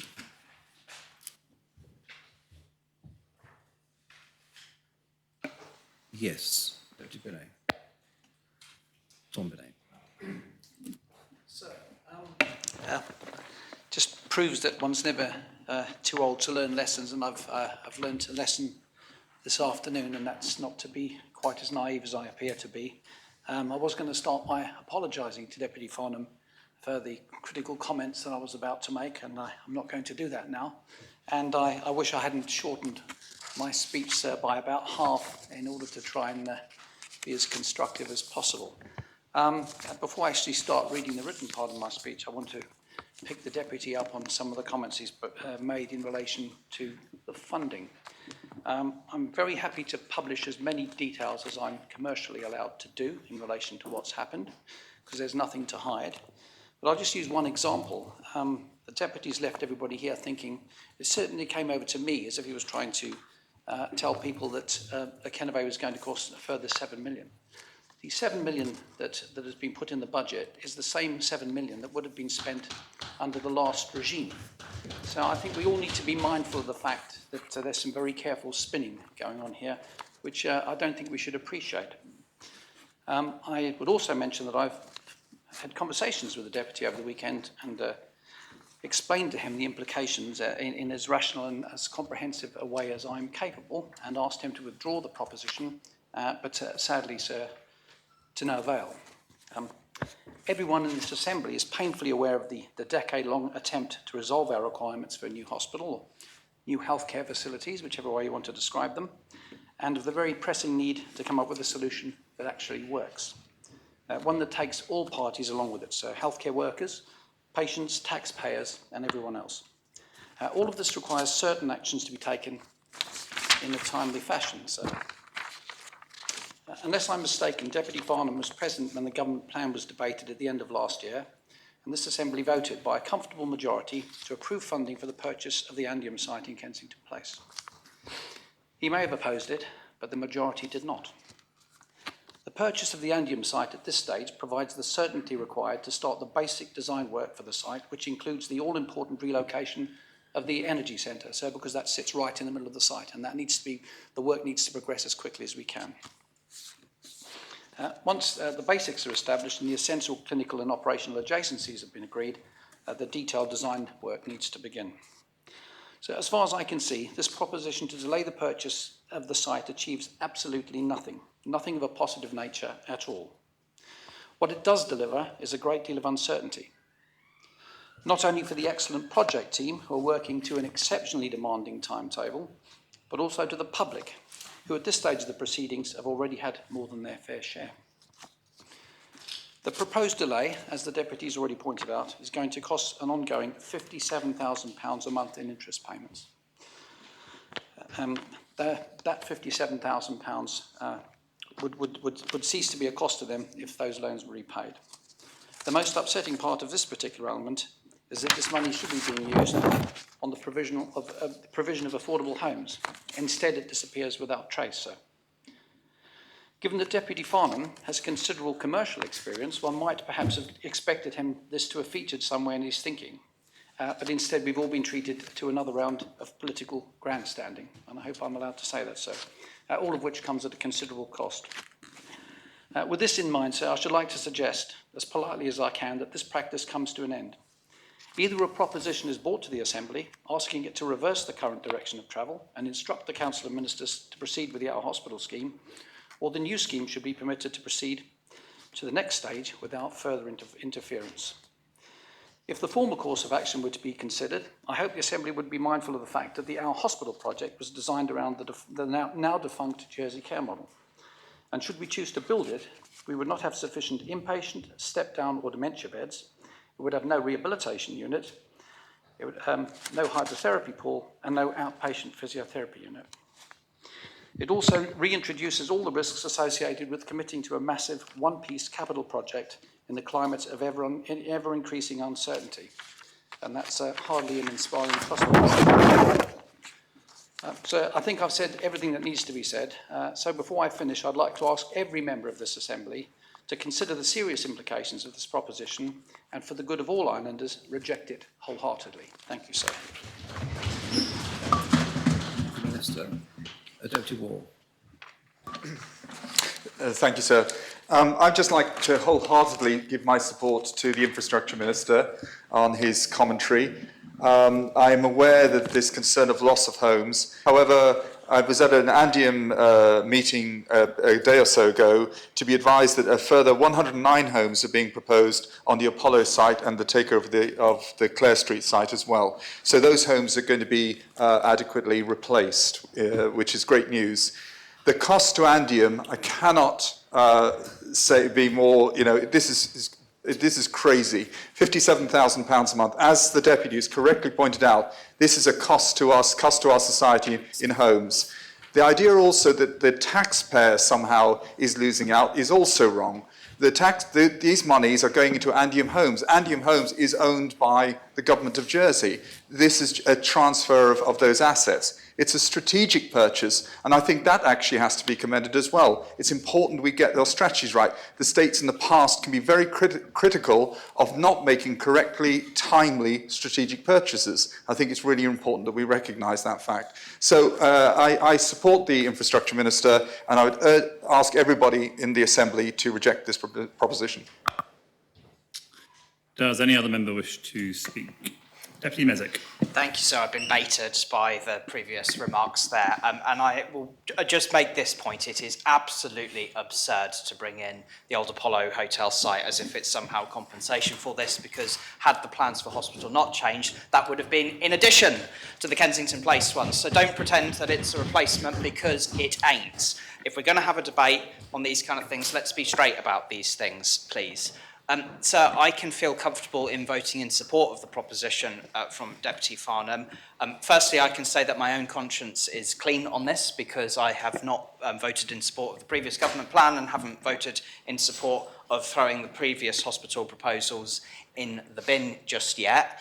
One of the primary reasons why I haven't voted to do so is because there frankly is not a clear plan for an alternative. We don't know exactly what the future for Kensington Place is going to be. I recently visited a restaurant in Kensington Place and had a conversation with some of the people working there, worried about their futures because of comments that have been made about other sites on that road. Maybe will or maybe won't be supported for purchase. For the hospital. I say the hospital, we're not calling it that anymore, the new healthcare facilities programme. There is a great deal of uncertainty about what the plan is actually going to be, and there is frankly, as history has sadly shown us already, no guarantee that this plan will get any further than previous ones, because when the detail finally is presented before us, we may yet decide we don't like it.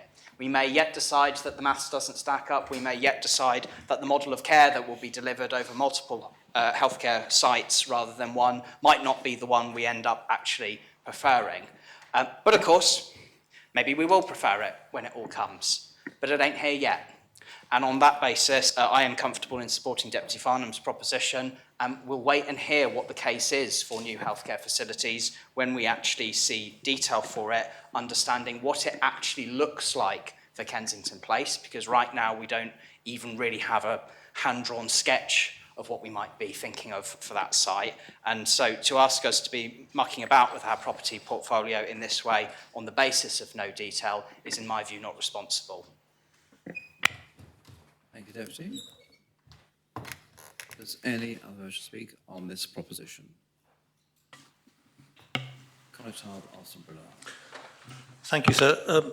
My point really in standing is to express concern over the continued £57,000 per month and no apparent end to it. How can we vote on something which has got no end to it? And on that simple reason, sir, I don't feel I can support the Deputy's proposition. Thank you, sir. Thank you, Conrad St Clement.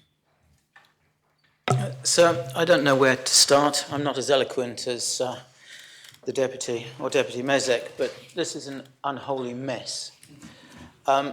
Since the new government came into power, we've been led by the nose with no facts and figures. That is the truth. They came into power and announced to the world that they were going to build a new health facility, multi-group hospital, with no figures. We knew from the previous government where we stood, whether or not it should be at Overdale. We knew the cost. We knew what it was going to bring. We knew where the finance was. We knew what the costs were, and we could afford it. We had the money available. We're being asked at the moment to vote on little bits and pieces through the weeks, piecemeal, without the general picture. Not only do we not have the portrait, but it's not signed by anybody. It's worth nothing. We can't vote on this, on building the new hospital multi-site, unless we see and hear about the complete package. It's totally, totally irresponsible. You wouldn't do that. Would you buy a house without knowing what it looks like? You say, well, we'll build a garage first. That's your Kensington site, by the way.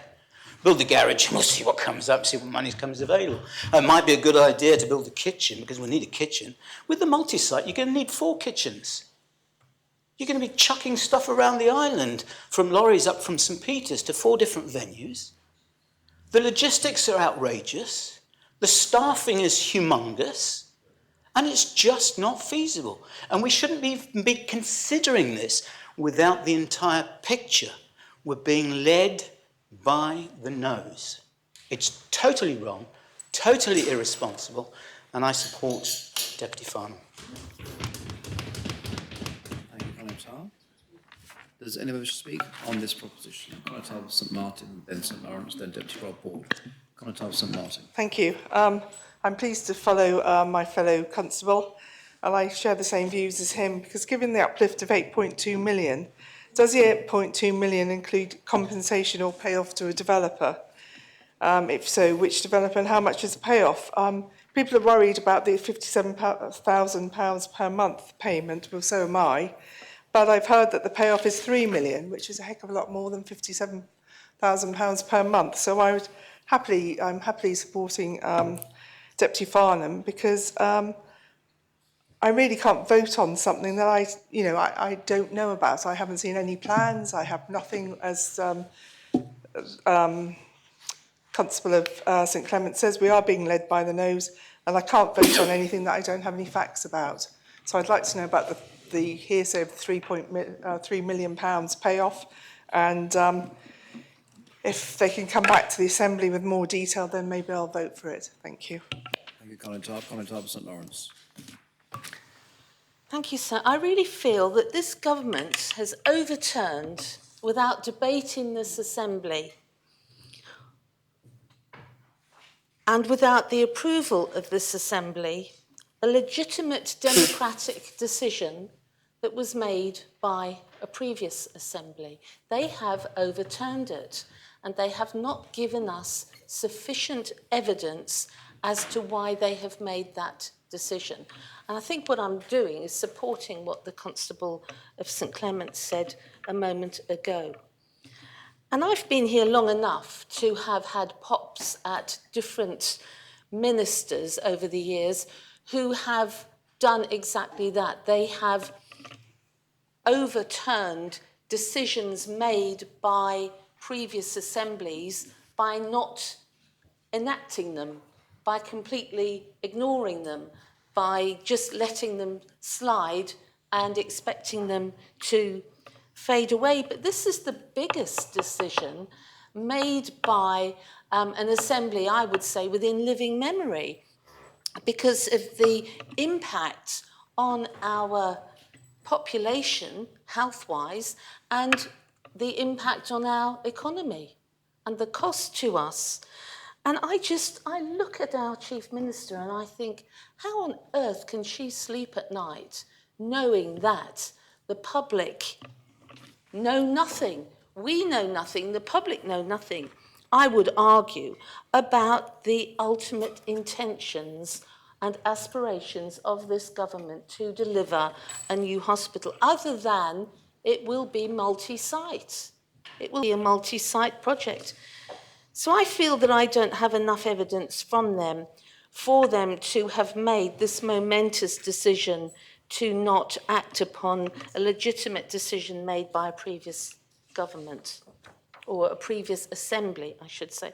They've also, this government, decided without debate or approval of this assembly that to overturn the decision to build, what's it, 106 homes on the Kensington Place site. And they have the gall in their comments to tell us the delivery of housing is a priority.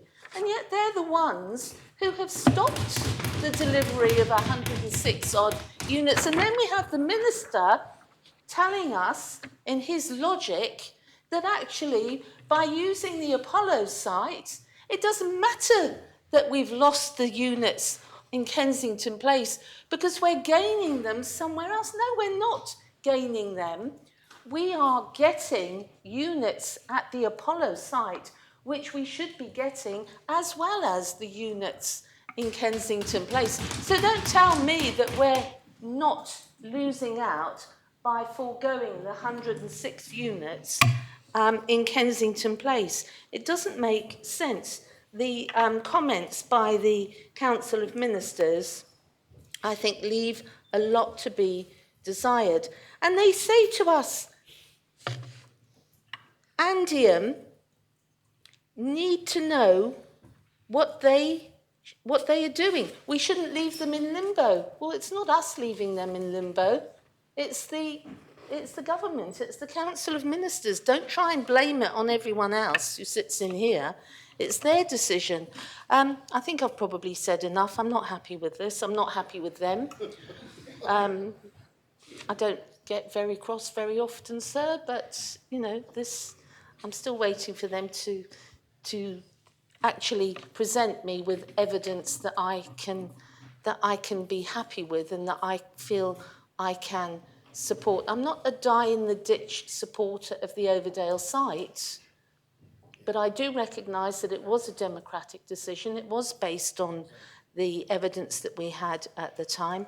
And I think that the longer we go without having anything provided to us by this government, the less faith I have in them.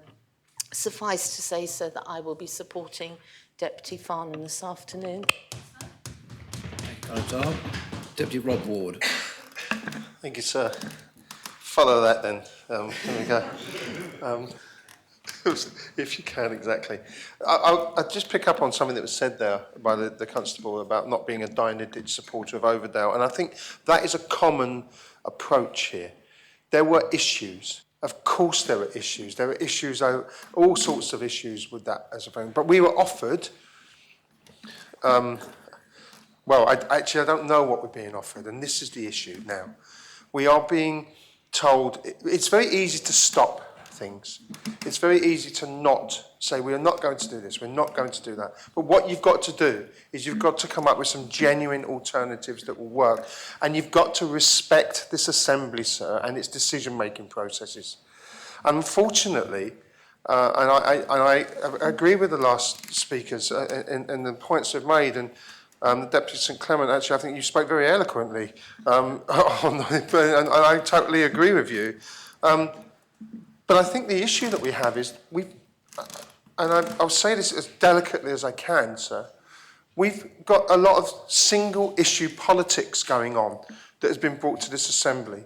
And we are being, it was described as being led by the nose, but we're being railroaded through this single issue politics that came to this assembly and supposedly offered, I was going to say a better way, but we'll come back to that, for these solutions. But we don't have any solutions at the moment. And we've gone from a plan that had flaws to a plan that isn't a plan. And it occurred to me, an area of relentless focus. We've heard that phrase a number of times, and I see the tactic that's being used here, probably via the communications department. Keep saying a phrase long enough and it gets into the psyche of people. An area of relentless focus, an area of relentless focus.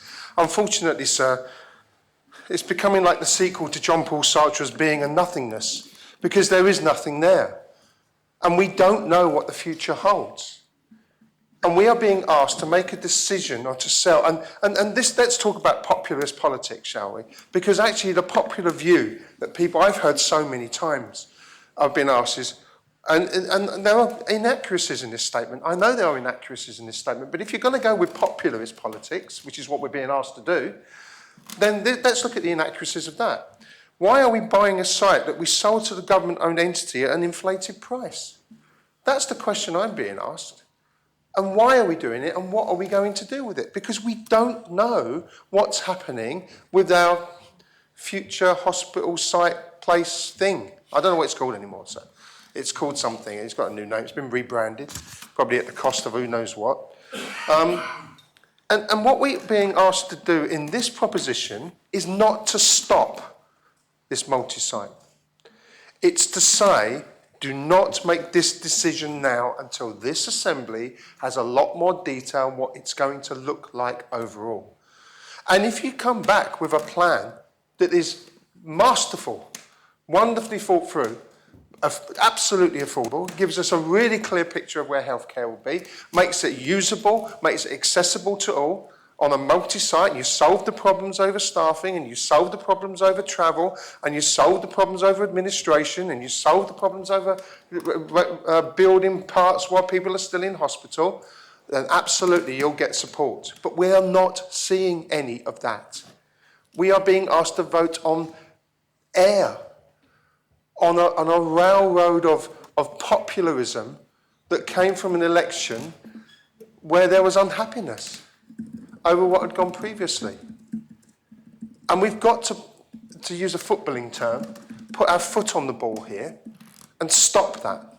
And we've got to make some sensible decisions, because if we carry on going along this line, we will make poor decisions, equally as poor as some of the ones that we were concerned about our hospital. I've remembered what it's called now. Equally as poor as that, and perhaps even worse, because of where we've been.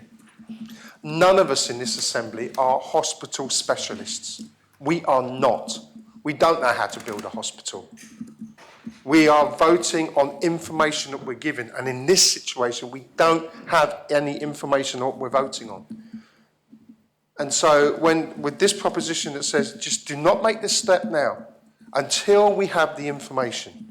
Now, if you're confident as a government and as somebody who's developing the hospital, you can come back in that time and prove to this assembly that you have a valid, reasonable, affordable, sensible, acceptable and more than adequate, because if you're going to spend millions and millions of pounds on just adequate, I think that's a shame because it won't be future-proofed, then that's fine. Why are you concerned about this delay? And as for the money on servicing the loan, well, that was set up. That decision was inevitable when you stopped the building on that site. That's a consequence of a government decision. And the constable is absolutely correct. Don't come and blame the Assembly now for this. And don't do this gun-to-the-head politics that we had so often in the last Assembly when we were making decisions about so many things. Because there is no difference in what we're seeing here with this. So I'm happy to support this, and I'm happy to speak to my constituents if they come and speak to me and say why I'm supporting this proposition. Because I think most of them, when you sit down and have the conversation and say, well, what's the new hospital going to look like? And you say, well, we have actually no plans. Say to you, but we've been sold that don't do the Overdale site because it's, how much is it going to cost? And I said, well, we don't know how much it's going to cost. I'm afraid we don't know how much it's going to cost either. But it'll be less expensive, but it might be, but we can't get a figure. And there are suggestions that it might not be less expensive in the long term, and it will take longer to build. That's a cracking deal, that one. And so those are my concerns. And I think they're the concerns that are, if you like, spreading a little through the Assembly, and as people start to look at the detail in this. And I go back to where I started before. It's very simple to say, don't do that project. But it's very difficult to come up with a detail and convince the Democratic Assembly that it's the right thing to do now. So I'm quite happy to support this proposition, sir. And I hope people really think, regardless of what they stood on in the election, regards that now we're looking sensibly at the detail of where we need to go and the difficult decisions that need to be made. I hope they think carefully about what they're supporting. Thank you, sir. Thank you, Deputy. Deputy Howell. Thank you, sir. If the former course of action were to be considered, I hope that the Assembly would be mindful of the fact that the Our Hospital project was designed around a now defunct Jersey care model, it did not have what it was meant to have inside it. And that is why this current government have ceased that project. It was also, I think, Senator Farnham's previous government spent £34.5 million on purchases of properties at Overdale before planning permission was given. The Les Kennevet site has had to go ahead because the previous government signed a contract which the current government could not extricate themselves from. And so we are landed in a situation when we're trying to provide decent, proper healthcare facilities for islanders. And I think that we should go put our faith in the Minister for Infrastructure and this current government and vote against this proposition. Thank you. Thank you, Deputy. Deputy Scott. Thank you, sir. So I've been thinking about this because I've been thinking about the general feelings I heard about the plan for the hospital, and it's on the Overdale. The support of clinicians, the concerns of support staff, there's all manner of kind of discussions about what should or shouldn't be on there. And I'm also thinking about the fact that Deputy Rob Ward has talked about an analogy, football, of which I don't know much, but I was really interested about this expression, foot on the ball, because I'm thinking, hang on, if you're playing football, why would your foot be on the ball? Shouldn't be kicking it. Now, my background is in finance. I kind of was a finance lawyer, and I'd actually look at how you structure things so you could afford them. And what I know about football is that you often have to look at the cost of the player, don't you, when you're actually talking about, leagues, and sometimes you can afford them, sometimes you can't. And you kind of look at the cost of the player, and then maybe you'll be thinking about the game plan, the formation. So I kind of think that, when it comes to buying this option back, in terms of looking at quite what you can afford in terms of the player and in terms of the game plan and that sort of thing, it results in an 8.2 million premium that goes to Andium. And we do need more houses. So I don't quite resent the uplift, that premium that's been mentioned in this proposition. And I do truly accept and understand this kind of concern about the lack of vision that Constable Troy has mentioned. You do want to know the cost. You do want them to know these things. We don't have any of this. But then what we had was a sort of aspiration to, get Peely when Peely's dead. And so, so if you kind of forgive my absolute rubbish analogy about football, I do hope that you can at least accept that I have got this background in terms of understanding some of the kind of financial considerations that we really do need to consider as an island. We really do have to consider the way that our economy is shrinking, that the costs are going up, the costs of our public sector, and cutting our cloth or our kit to actually fit the game that we actually need to play now. So I will, in fact, be voting against this proposition. Thank you, Deputy. Does any wish to speak on this proposition? Yes, Chief Minister. Thank you, sir. I'd just like those who have spoken in support of this proposition to cast their minds back to last year. It has already been described and I think acknowledged by a previous speaker that there was concern about the previous hospital project at Overdale, widespread concern within our community, and it was an election issue. So what we promised to do at the election was to take a pause. We have paused. We've produced a report which helped to form our opinions and to validate our concerns about the costings and the issues in relation to delivering the One Site Overdale project, which was large and overbearing, impossible to fund because it was already running way over budget. And so we needed to come up with alternatives, and we needed to find a new path forward. So we're in that process. Yes, perhaps the communications of that process have not been quite as compelling as perhaps they could and should be. And I have to take responsibility for that. But work is going on. There's a considerable amount of engagement going on quietly behind the scenes, a genuine engagement that is not causing the issues that the previous engagement programme did, particularly with clinicians. It is actually genuinely asking people to come, talk, share their views, and be listened to as well on a department by department clinical basis.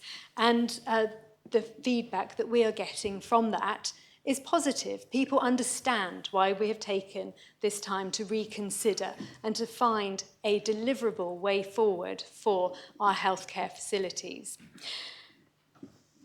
But, sir, the further pause that Deputy Farnham is now requesting is placing additional pressure, as already has been well described, on Andium, who have already faced over £400,000 worth of financing costs on this site. And so the question really for members today is, do we place that continuing pressure on Andium when that money, that public money, can be better placed in the plans that they are building and delivering elsewhere?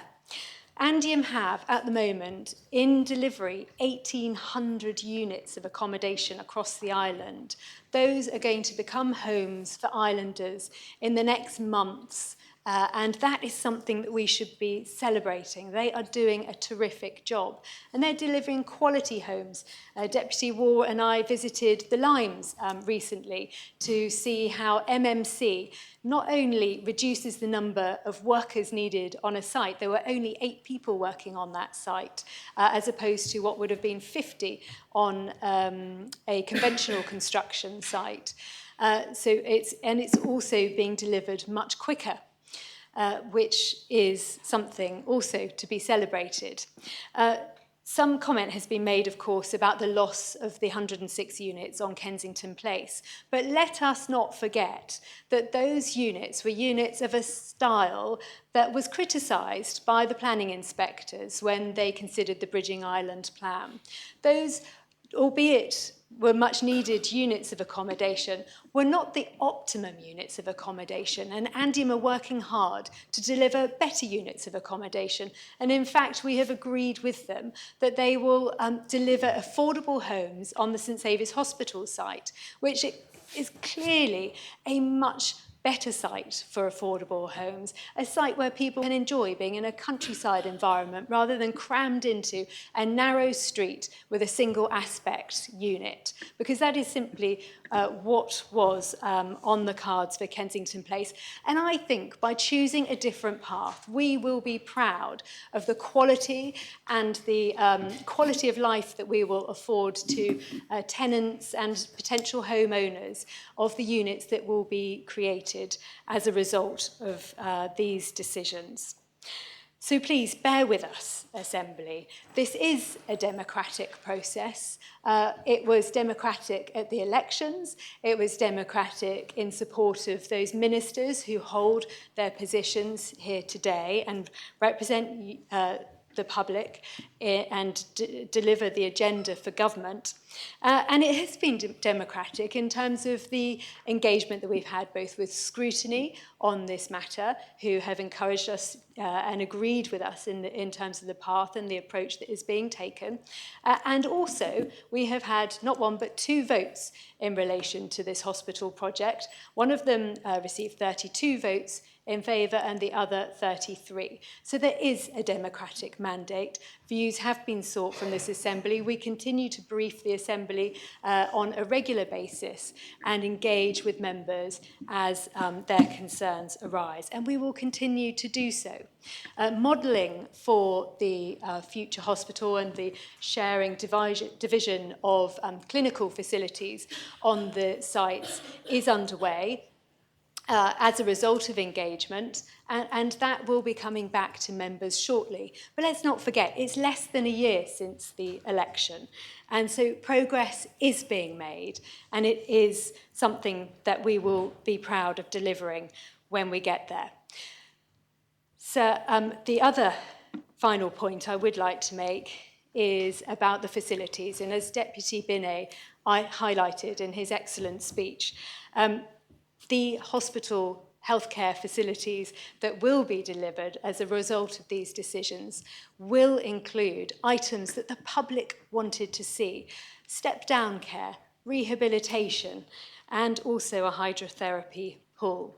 Those are all items that, no matter the size and scale of the previous project, they did not fit into that previous project. So all was not well with that project. We know that. We know that changing horses sometimes is a difficult thing to do, but that was the mandate we had, and we are delivering it. So please, do not vote for further delay. Support us in continuing to make progress and delivering healthcare facilities of a quality and a price that will sit well with the island and will be affordable into the future, and equally quality of housing and accommodation that will fulfil the needs of islanders and improve their quality of life. Thank you, sir. Deputy Collins. Thank you, sir. I'd just like to follow on for some of the other comments made. I'm not going to go down the football analogy. I was considering some of it, but I realised I'm a United fan, and I know there's some Leeds United fans in here. It doesn't work so well. So the thing I'm going to draw attention to is a line in the Minister's response to this proposition, saying it is also difficult to argue with the agreed price for the site.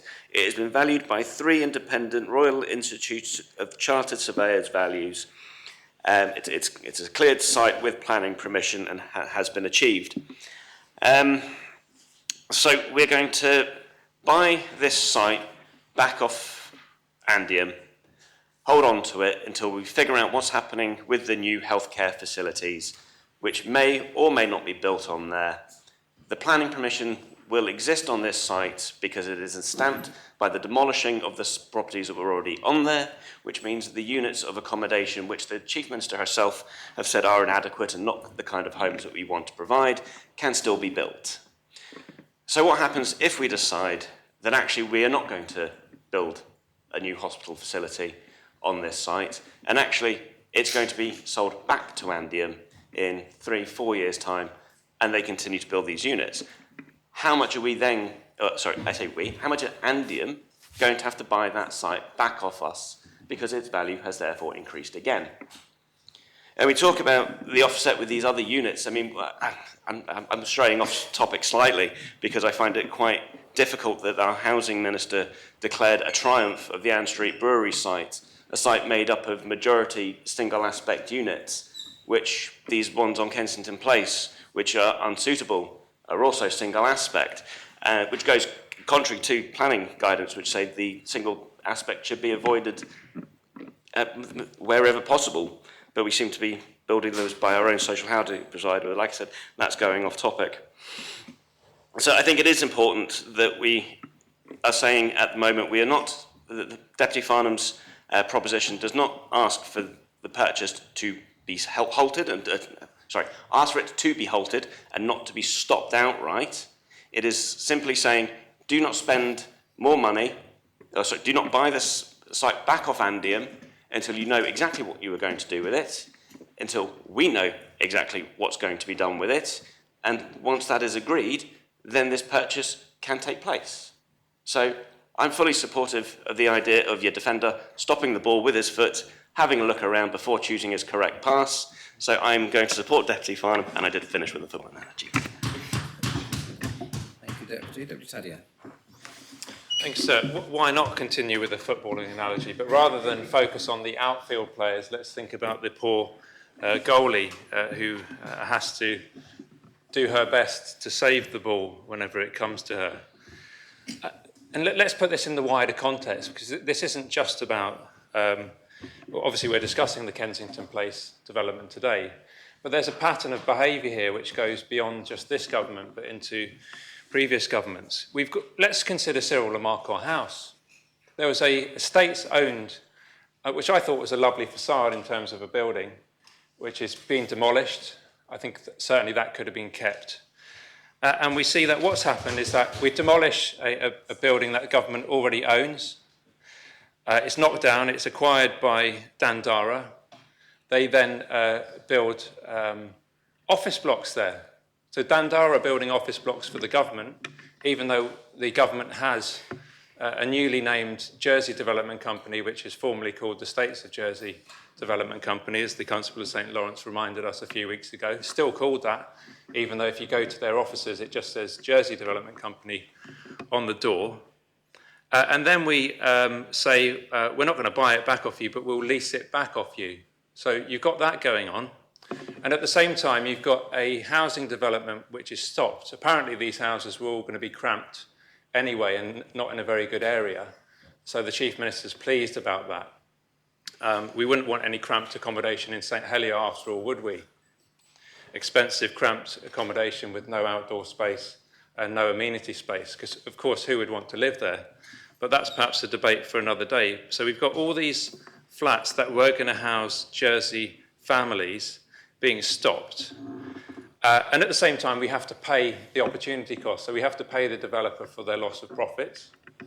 And then we have to buy it back off a company which we already own. The company is called Andium, and it's 100% owned by government.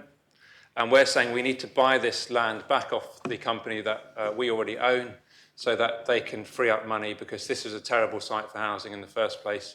But it's okay because we can build housing for them, or they can build their own housing at St Saviour's Hospital, which incidentally is a listed building, which is made out, I think, of, it's a very interested listing building made of mostly Guernsey granite, I believe. No doubt bits of Jersey granite. And of course, that's going to be straightforward, isn't it? Putting so many flats up in that area, or housing in that area with that historical facade. And so that's the context which we find ourselves in, is this sheer mess. And I noticed the Chief Minister nodding along when I was talking about the reality of Cyril Lamarcor House, but she stopped nodding when I mentioned the madness that is ensuing on Kensington Place, where we acquire properties to be bought in advance. And they're not just any properties, they're hotels, of course. So in one foul swoop, we're actually saying to the tourism industry, let's knock down long-established and perfectly good hotels.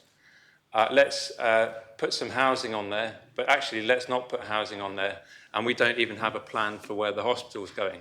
Now, I don't want to put anyone on the spot here. I have no doubt we're going to hear from the real powerhouse, that is the Treasury Minister, who always waits till the very end to speak to us, and will be hanging on his every word.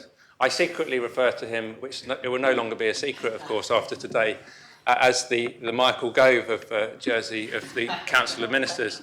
And I know that he'll take that as a badge of honour, which means that he's always there. You can't get rid of him. He's always there, not necessarily at the very centre of government, making all the speeches and in front of the camera, but he's certainly there somewhere in the background, controlling what's going on.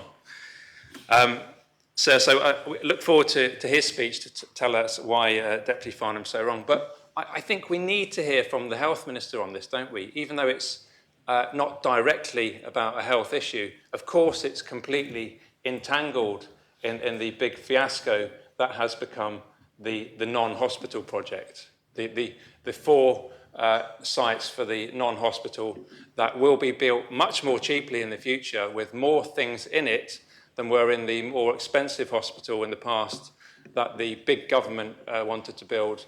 And now we're hearing people saying that it was far too expensive, even though the loan rates now are much more expensive. They're going to spend less somehow, but get more bang for their buck, I think is the expression that I don't necessarily like, but I understand. So, firework analogy. So we've gone from football to fireworks.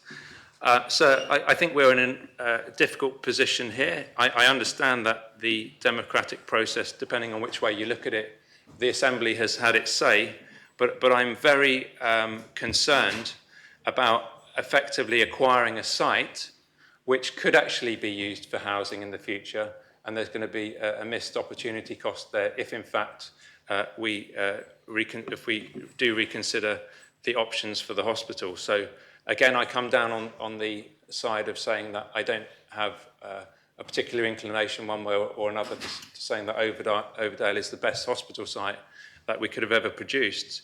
But I am really concerned, actually, that we're going to be left. And I hear it from particularly the slightly older generation who have resigned themselves long ago to saying the hospital will never be built in my lifetime. And I'm really concerned that when we balance that with the other considerations about younger people perhaps saying, I will never be able to afford to buy a house in Jersey in my lifetime, albeit it might be a small flat in town to start off with. We're hearing those two signals coming very clearly, which we heard in the election, and I think we're still hearing now. So for my part, I think it is right that you occasionally put your foot on the ball. You don't simply win a football game by kicking it aimlessly around a pitch.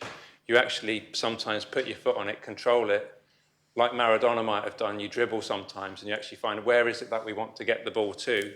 We all want to get it to the back of the net so that we can have a win-win for Jersey. And I think at the moment, there is such a lack of clarity in terms of the tactics that are going on that we do need to take a pause in this matter. Thank you, Deputy.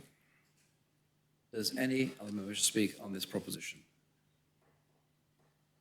I call upon Deputy Gorst.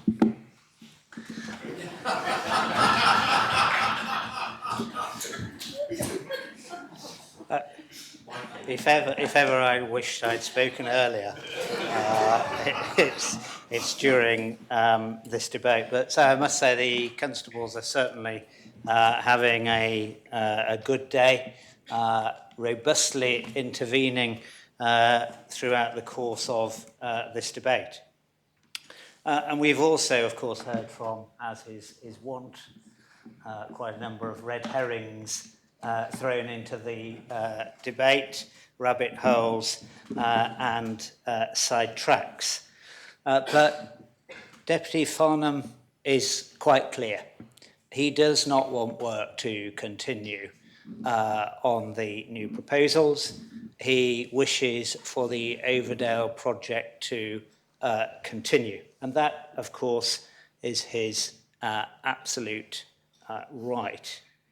And in doing so, he is seeking to delay the purchase of this piece of land on Kensington Place.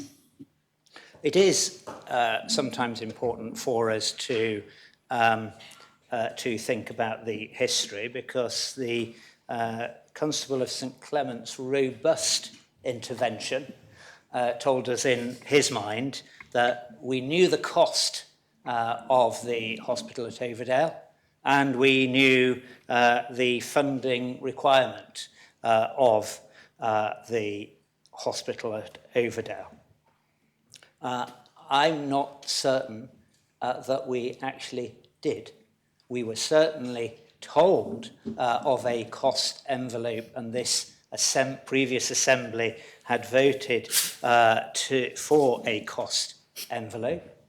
They'd also voted for a funding mechanism based on certain market conditions. But it was very clear, and I know that Deputy Farnham will confirm this in his summing up, or perhaps he'll be slightly lighter on it than I might be heavy on it, that the hospital at Overdale was not and is not deliverable within that cost ceiling, nor via the funding methodology because of the market conditions.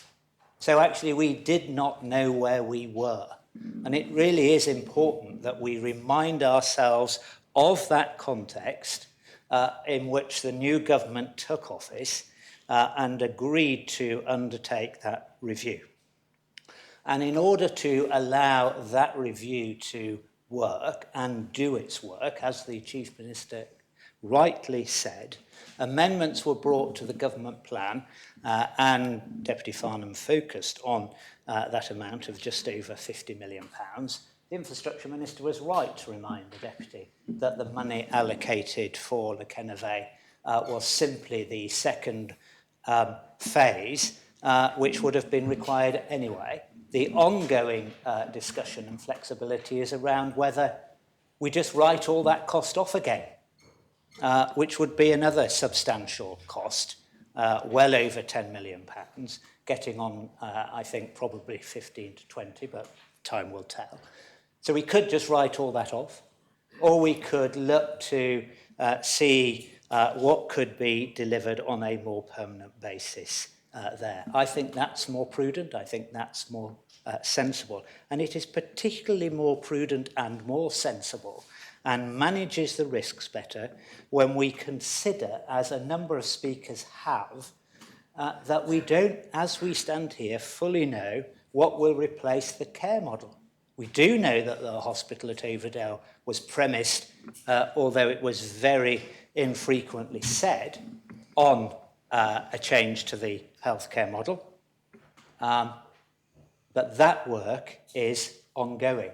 And so it is prudent to think about spending more money, perhaps at Le Kennervay, to deliver a facility that has a longer life.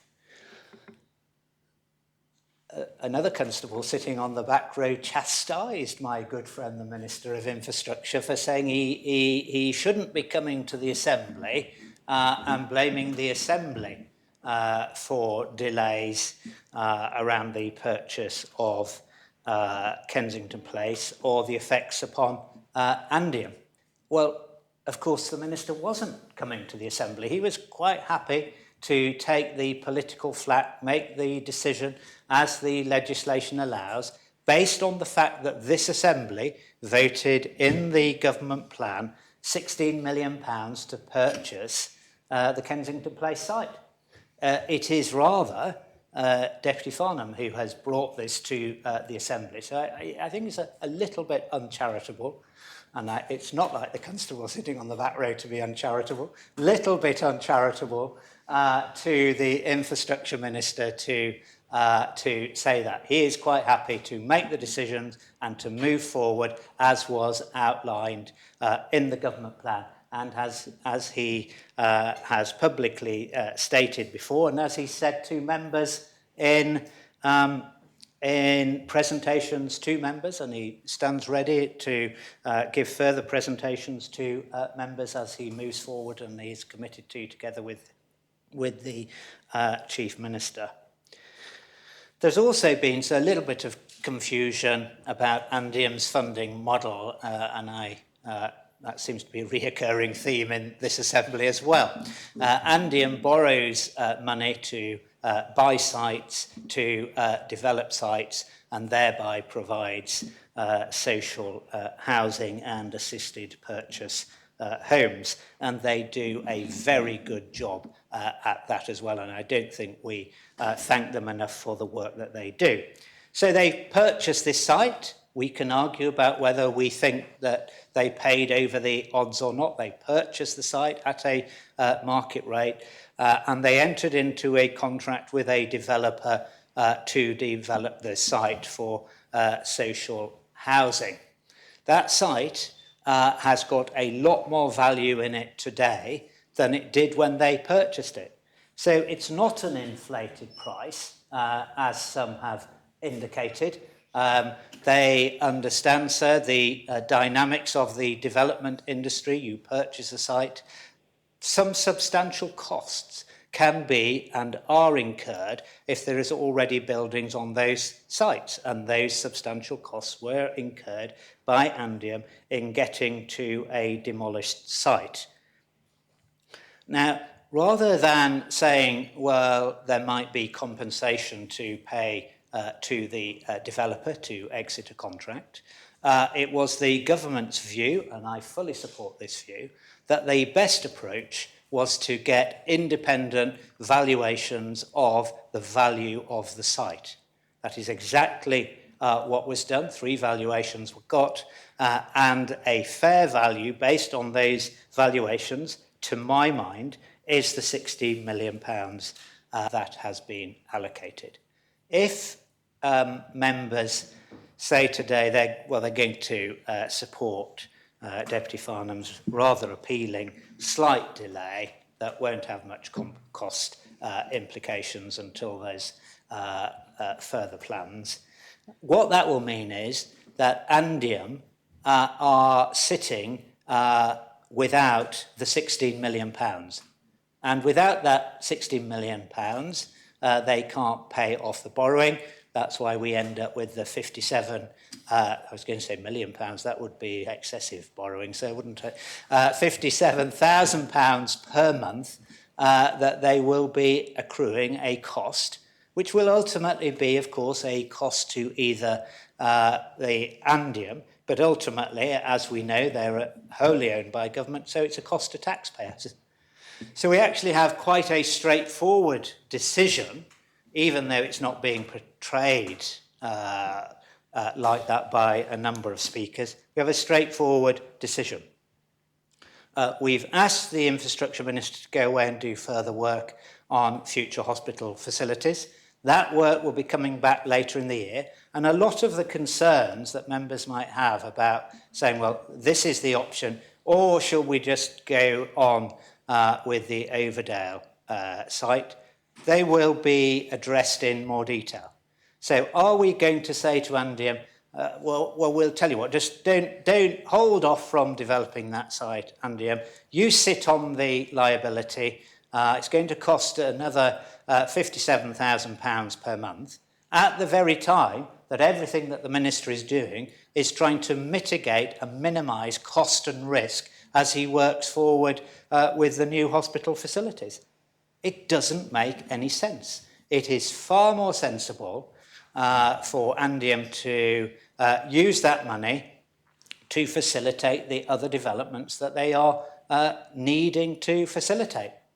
So this is why the Housing Minister talks about moving on and doing those other sites, because Andium then have the cash and the borrowing in order to develop those other sites. He's not saying, oh, you're getting them in addition.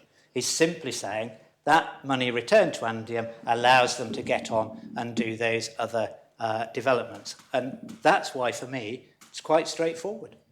It is logical that at this stage of where we are with the future hospital facilities, that we buy the site off Andium. The site is safeguarded for future, so that this Assembly can make its decisions in due course without having that monthly liability upon Andium, which hinders their work, and of course will ultimately be borne by taxpayers. So for me, sir, it really is straightforward. I ask members not to support Deputy Farnham for all of the reasons I said, sir, as much as I like him as a colleague representative of St Mary's, St One and St Peter, and we enjoy a good banter, and he won't thank me for saying this, particularly as it's his birthday. I'm disappointed to have to speak in this way, but in this instance, I do think that he is wrong. We are much better. We are managing risk. We are managing cost if we support the actions that the Infrastructure Minister wishes to take, rightly, wants to get on and take, so that perhaps with a fair wind and with goodwill, we can actually start to see hospital facilities built, because, as others have said, some of the older generation are saying to me, Ian, I'm not sure we're going to see it in our lifetime. And I say, no, keep the faith, hold on. I've got Faith in the infrastructure minister, I think we are.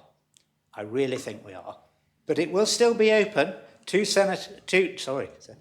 Deputy Farnham, as it was at the government plan, as it has always been, to bring forward an amendment or a proposal that this Assembly decides, no, it's not going to carry on with the good work that the review said could be done when it was undertaken. But no, we're going to just push on with our hospital project at Overdale. But if we decide that, we don't know what the cost would be. We see the market fluctuations around borrowing. We do not know what the cost would be. But quite fundamentally for me, as I stand here, I cannot be sure, and I could not assure, in the 2 minutes left to me, sir, I could not assure this Assembly that there would be enough beds and the right facilities in that proposal on the Hill. And that, for me, is why I think members should support the Infrastructure Minister and reject this amendment, sir. Thank you. Thank you, Deputy. Does any other member wish to speak on this proposition? Accordingly, I call upon Deputy Farnham to reply. This day just keeps punching, sir, doesn't it, really? And I'm going to start with Deputy Gove, sir. Gorse, sorry, Gorse. Deputy Gorse, sorry. Gorse. Yeah, there have been an awful lot of red herrings today, sir, most of them from the government benches, I'm afraid to say. I just want to correct the Deputy, sir. And what I say now might surprise a few people, but he's accused me of simply not wanting this multi-site healthcare facilities. It's not called a hospital, sir, because I'm not sure which one of the 3, 4, 5 or 6 sites is going to be the hospital. And just simply trying to defer and stop and agitate, sir, so we get Overdale, the single site. So that's not the truth, because I will say now, sir, on the record in this Assembly, that if Deputy Binet, who I do have a great, it's a shame we disagree on the hospital, I agree with a lot of almost everything else he does, sir. It's a shame we disagree on this, but if he were to come back with a solution for a multi-site provision, sir, that was proven to be clinically better and cheaper, sir, cheaper to build, cheaper to operate, sir, and was in, excuse me, in the best interests of health of islanders, I would support it. I would support it if that were the case, and that's what we want them to do. But they're not going to do that. As the Councillor St Clement said, they want to lead us by the nose, sir, and just get us to blindly follow on the back of a bunch of promises, sir, that were made almost a year ago, we see no evidence of as yet. And I'm quite surprised that Deputy Gorst is keen, sir, to spend £1 million, because usually Deputy Gorst can be found in the vaults of the Treasury, sir, counting the money and shouting humbug occasionally. And suddenly now he wants to write a cheque for £16 million that we don't really need to spend just now.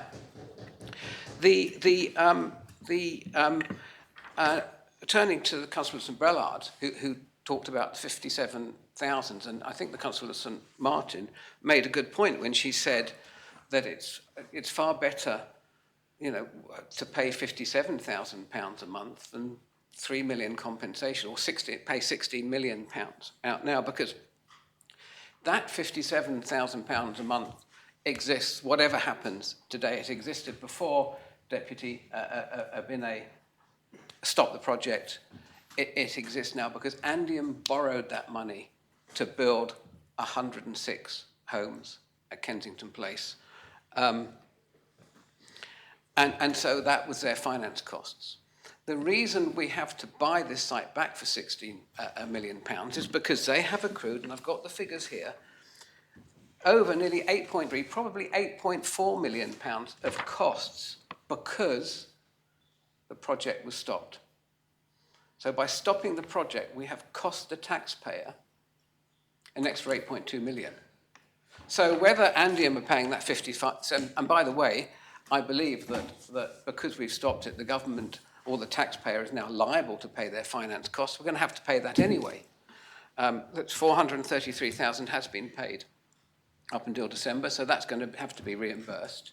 And other aspects of the costs, I think the government will have incurred on behalf of the taxpayer the liability to settle that on behalf of Andium. So I just wanted to try and persuade the deputies, the Constable of St Brelad, sir, try to persuade him, and judging by the look he's given me, I'm not succeeding at the moment, but I'm going to persevere, that 57,000 really shouldn't be a decision to vote against this proposition, because I would rather the government or the taxpayer stand by that, back or support or repay Andium that financing cost and hold on to their £16 million until we get the facts and figures that have been promised.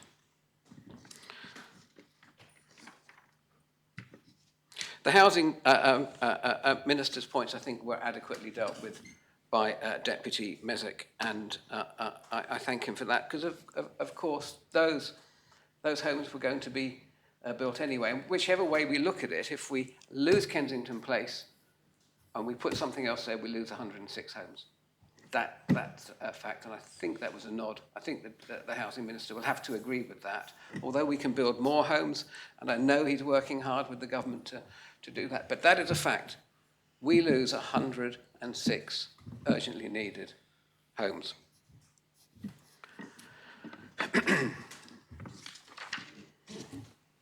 I thought that was the best speech ever from the Constable of St Clement. Thank you very much. Far more eloquent than he credited myself and others for. But of course, he, as usual, as most of the constables do, they get straight to the nub.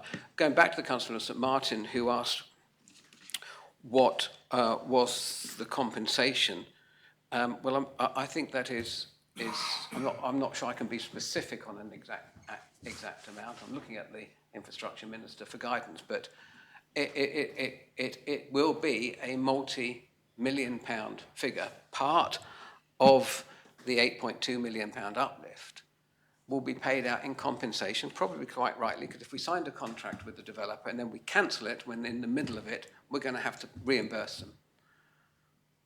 But what else could we use that money for?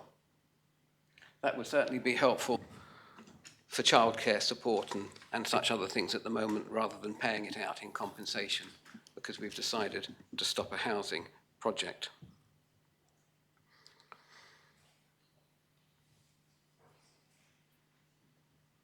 I suppose, and again, I'm going to just revert to Constable St Lawrence's a very good speech. I haven't seen her quite as animated for some time, but it is a welcome sight. I wish she'd do it more often, so as long as she agrees with me when she does it.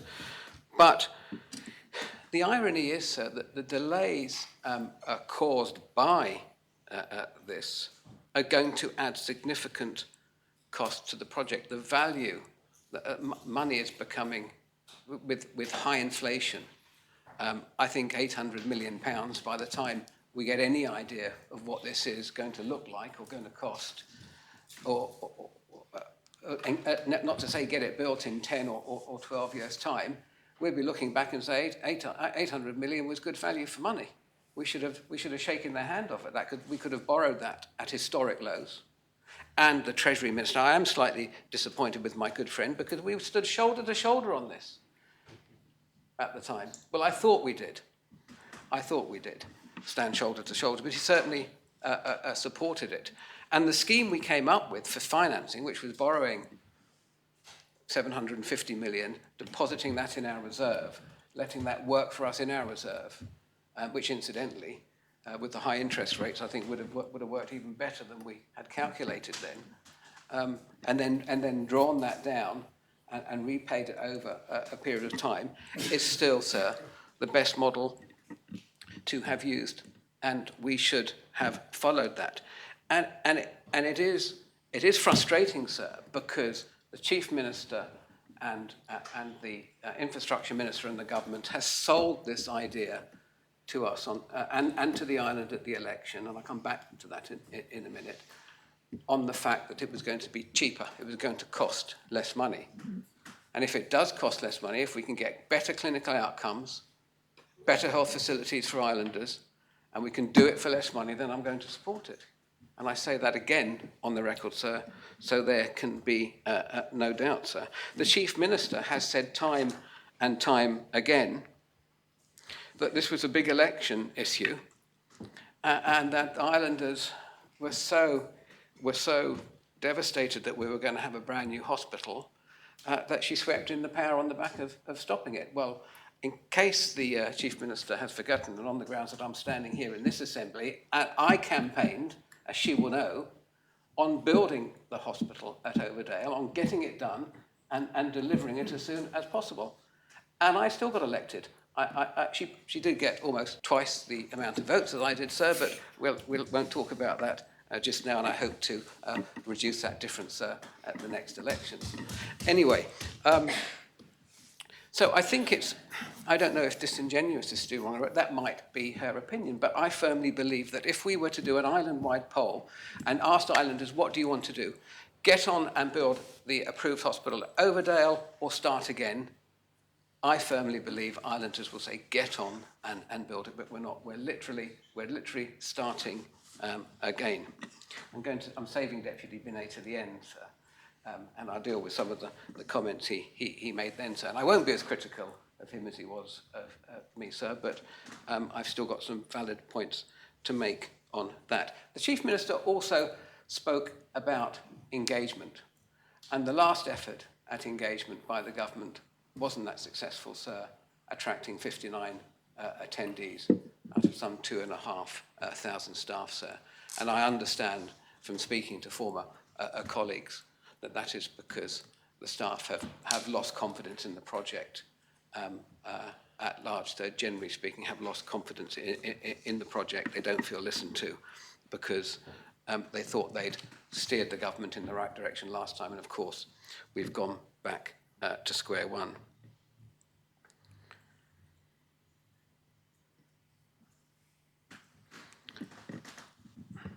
A number of members also said, Deputy Howe also stated this, and this is often stated in the media by campaign groups, sir, who have been against Overdale from the start. I believe the Chief Minister in her former role was against it from the start. I think she was against the new government, the old government, full stop, in just about everything it did, sir. She's certainly against the new hospital before we even had a site. And then we chose a site, she was against that. Then we chose the access, she was against that. Then against the funding and just about everything we did. So it's no surprise now, when she's leading the new government, we're back to where we are today, and that's her prerogative, I'm sure, as a Chief Minister, and she's clearly brought at least the majority of the government with her on that, sir. But all this has done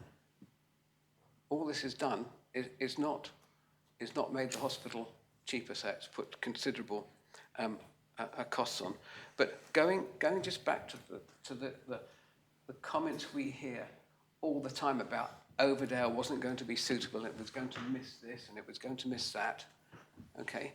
And we look at the functional brief, and yes, you can go back to the functional brief, which was produced some 3 years ago, and say that functional brief, which is not the final blueprint, that is a work in progress, a functional brief, that is a vision at that time of what would go into the hospital. But the bottom line is, we were building a hospital, a single site hospital solution, which would have ended up as providing about 70,000 square meters of space, against the last time I heard on the new health facilities was something like 58,000 square meters. The last figures I saw. Now that might change, we don't know. That might grow. And that 58,000 square meters of space against these 70,000 over there are miraculously going to contain far, far more things. But actually, it would have been up to the new government with they could have changed the functional brief. We had planning permission.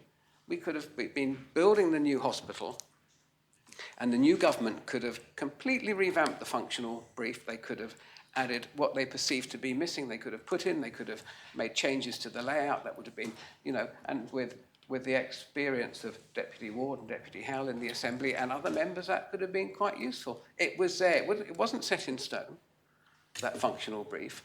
It was a directional document that could be amended and improved. Another massive red herring, sir, is the fact, we'll come back to him in a minute. There's so many red herrings floating around, I've forgotten what they are. Oh, this is another one, sir, the hydrotherapy pool. Well, yes, there wasn't plans for a hydrotherapy pool at Overdale, although we did go to the officers and say, look, we want hydrotherapy pool there, because it was going to be it was deemed that facility could be placed somewhere else in the island for rehabilitation. We'd instructed that one of the wards be allocated for rehabilitation, sir, along the lines of Samurai. But of course, all that could have been amended or included, and the deputies are shaking their heads at me, sir, but I'm not just making this up as I go along. Those are the facts, and we see letters in the paper, and we see people coming out with this as if it was fact. And, you know, sir, you know, to win today, you need to be really good at complaining and putting forth. Somebody said if you keep saying the same thing, it gets taken as read. And I've certainly learned that perhaps we should have pushed back much harder when we were getting these opinions put forward by politicians and members of the public, sir, which actually demeaned the Overdale project as something that was just not going to work. But that was simply not true. And if members could take the trouble to look closely at what was planned there, seven buildings, new parks, gardens, massive infrastructure improvements to roads and drains, sir, from the inner road along the People's Park. We weren't going to lose thousands of trees. We were going to take some old trees out and replace them at a ratio of 10 or 20 to 1, I can't remember, and so forth. And people really were to look at that project. I think they'd probably agree it wasn't so bad after all, but it was 70,000, give or take a couple of thousand square meters of space, of hospital space located on one site.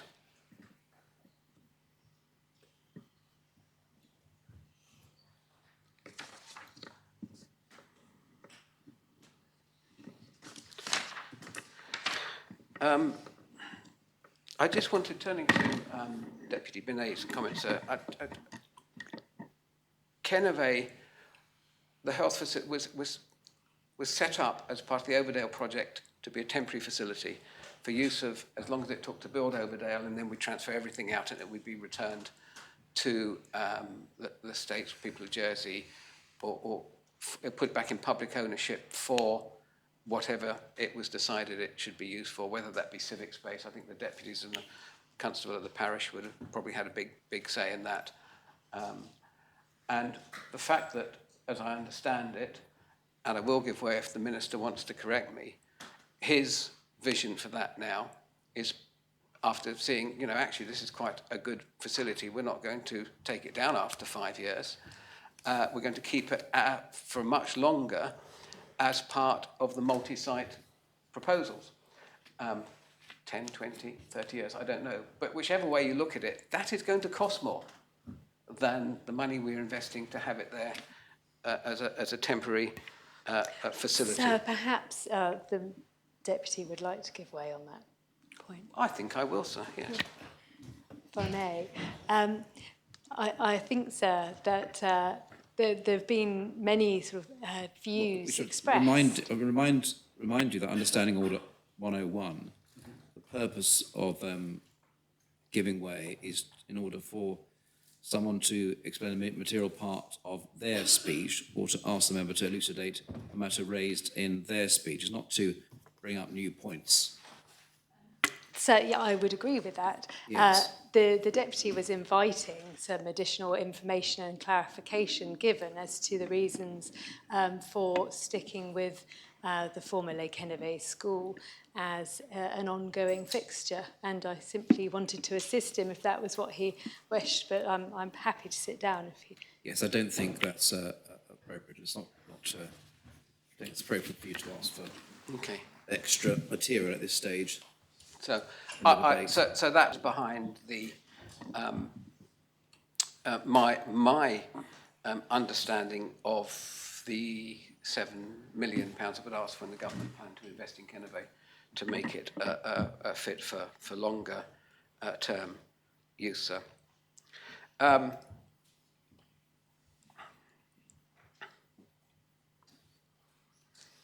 Our hospital, sir, at Overdale was not built or planned around the last care model. I don't know how many times I have to say it, sir. That hospital was designed for a life expectancy of many, many decades, and it would have been expected to see many different care models. Okay. And that is an absolute fact.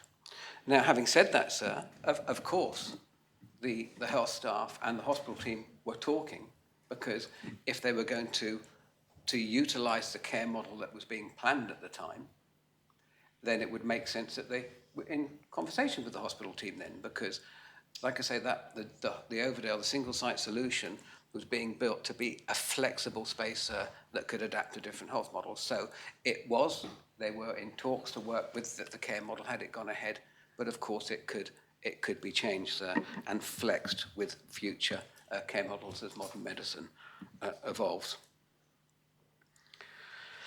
The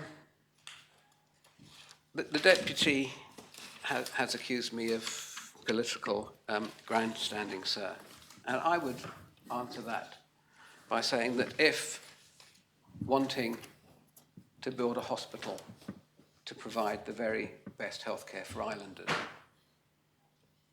as Councillor St Lawrence said, probably the most important thing this Assembly will have to finally agree upon, sir. If it is to do that, if it is to do it quickly, sir, if it is to do it to produce the best facilities, if it is, sir, to save money being spent unnecessarily, sir, if grandstanding is to ensure that we get the right product, the right health facilities for islanders, sir, because right now we live in a first world country and we have a first world health staff trying to work out of third world facilities, sir. So if grandstanding is standing up against that, sir, to try and deliver the best health facilities, and I apologise to members, but I am guilty of political grandstanding, and I make no apology for it, because we're trying to do the right thing, sir. So, to sum up, finally, in the name, sir, of good democratic process, good scrutiny, of good a financial sense, sir, and good governance,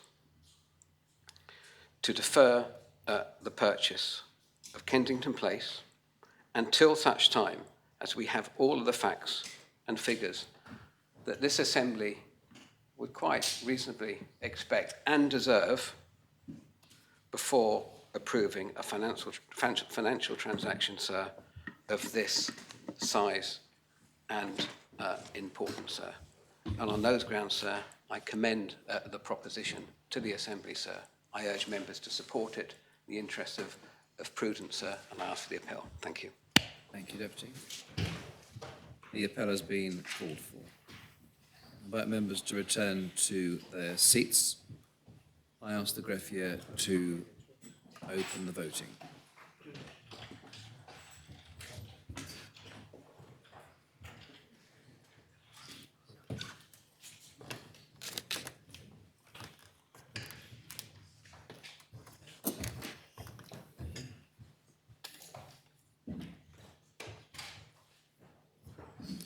Greffier, have those absent attending remotely had the chance to vote yet? before members have the chance to cast their votes, then ask the greffier to close the voting.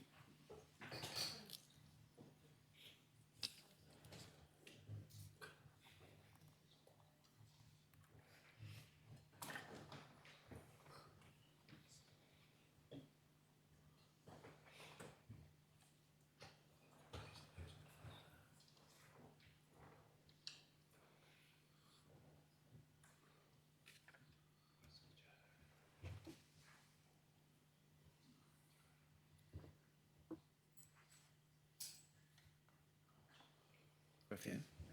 To be clear, I thought there were only 4 people vote. There are 5. I can announce that the proposition has been rejected. 17 votes pour and 28 votes contra. 17 pour and 28 contra. Could we have the votes read out, please? Yes. Those members voting pour, the Connétable of St Helier, St Lawrence, St Martin, St Clement, Deputies Tadier, Lehegara, Rob Ward, Farnham, Mesick, Coles, Porre, Catherine Curtis, Eltham, Kovac, and the Connétable of St Juan, Deputy Alves, and the Connétable of St Saviour. And those members voting contre, the Connétable of St Brelard, Trinity, St Peter, St John, Grouville, and St Mary, Deputies Labby, Lewis, Morell, Ayer, Gardner, Gorst, Moore, War, Miles, Scott, Renouf, Miller, Al, Tom Binet, Ferry, Alex Curtis, Barbara Ward, Wilson, Stevenson, and Andrews, and Deputies Jeune and Rose Binet. The next item is regulation of estate agents, lodged by Deputy Andrews, and the main responder is the Minister for Housing and Communities. Deputy Andrews, there is an amendment lodged by the Council of Ministers. Do you accept this amendment? I do indeed, sir. Do you wish for the proposition to be read as amended? Yes, please, sir. Are members content with the proposition to be read as amended? Thank you. I ask the greffier to read the proposition as amended. The States are asked to decide whether they are of opinion to request the Minister for Economic Development, Tourism, Sport and Culture to establish, following consultation with stakeholders and no later than December 2024, a statutory requirement for estate agents to obtain membership of an independent redress scheme approved by the Government of Jersey. Deputy Andrews. Thank you, sir. During the election campaign, when I was canvassing St Helier North, I mentioned to my constituents that I was firmly of the belief that estate agents needed to see enhanced regulation. When we look, for instance, at the UK, there are a number of acts that cover regulation of estate agents. However, in Jersey, since the Consumer Protection Jersey Law 2018, I do believe there is additional coverage for estate agents that is needed. So looking at the Economic and International Affairs panel and the review that they undertook last term, and that was under the panel chair, Connétable Johnson, Deputy Pallett, and also Deputy Luce. One of the recommendations that was highlighted was a need to actually introduce a redress scheme for consumers who are utilising estate agent services. Now, the panel made sure that they engaged with the public, and firstly, they conducted a survey, and there was about 65 respondents, 86% of whom believed that estate agents required additional regulation in the island. But the panel went one step further. They engaged with Property Mark, and they also engaged with the Property Ombudsman, which again is a UK-based redress scheme. Now, with Property Mark, members who are registered with Property Mark are required to undertake professional qualifications which are recognised at a national level. But they also have to be members of a redress scheme, and that is also a mandatory requirement in the UK. And the benefit of estate agents being members of a redress scheme is for consumers. Consumers have the opportunity to report a problem that may arise when they are utilising an estate agent. And just looking at the two websites of redress schemes in the United Kingdom, the Property Ombudsman and the Property Redress Scheme, they make it quite clear that they are there to help consumers, because many people at times become very confused when they encounter an estate agent and there perhaps has been malpractice that has been going on. And this is really to actually support the consumer, to protect the consumer and to compensate the consumer when there has been wrongdoing. Now, I was very fortunate to speak to several estate agents, some of whom believe that domestically there was a need for a statutory regulatory body that requires estate agents to undertake professional qualifications. And that was originally what I was proposing. However, I believe there is that opportunity in the future to bring this forward. However, I think industry at large needs to be engaged with the Minister to provide constructive feedback, to actually set a framework in place, to also recognise the difference between potentially, say, UK property law and, say, Jersey property law as well. But some of the practices that I was informed about, I was quite shocked, I have to say, when I was consulting with several stakeholders. For instance, there were agents who were telling me that there were people who were working within industry who had asymmetric information, and therefore, when there was a buyer and a seller, for instance, when there was a transaction that was going to be executed, one party would not actually be properly informed because there'd be some documentation, for instance, that would be withheld. And also, the estate agent, for instance, would not be part of a redress scheme. So there was plenty of experiences that were being shared with me. And also, one element that did surprise me was actually insider trading in terms of information being shared when a transaction is about to be executed. And when we look domestically in Jersey, it's essentially when you're in the court, that's when the execution of the transaction is to take place. But there are last-minute decisions where parties are pulling out because actually information is being shared, and some estate agents have actually been let down who themselves, they're properly qualified, they've been members of a redress scheme, they're adhering to a code of practice, they have indemnity insurance, for instance, and there are people who are coming into the industry, who are taking advantage, who are making lots of money, and it's actually to the cost of the consumer. And this is why we do need to see enhanced protections in place. And obviously, we've had a massive churn of politicians leaving the Assembly since the election. But I think it's very important that somebody on the backbench is there to actually be constructive and to bring a proposal forward to support the executive. And it's for the executive to go away and to implement a redress scheme. Now, preferably, if there is an existing redress scheme in place, then that's probably the preferred method in terms of using that redress scheme. If you are going to newly incorporate a redress scheme domestically, there potentially could be quite a significant administrative cost to that. But I do thank the Council of Ministers, sir, because often backbenchers will bring forward propositions and there will not even be an amendment, and you have to then debate it in here, and it's, again, probably the case that you are going to lose the debate. So for them to actually bring forward a proposition, an amendment, I do commend them for that. And I'm also looking very forward to members sharing their opinions on this matter to introduce a redress scheme for estate agents. So thank you.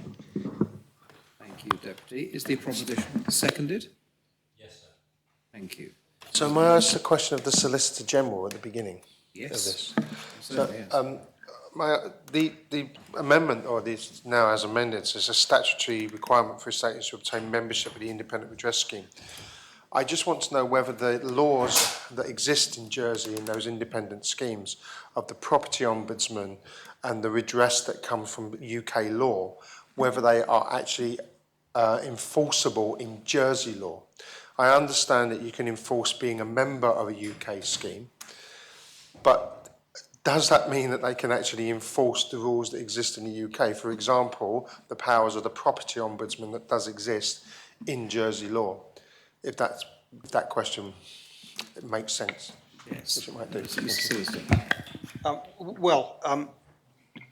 The only legal effect, if its legislation is brought here on the back of this proposition, would be a legal requirement for Jersey estate agents to be members of a UK regulatory scheme.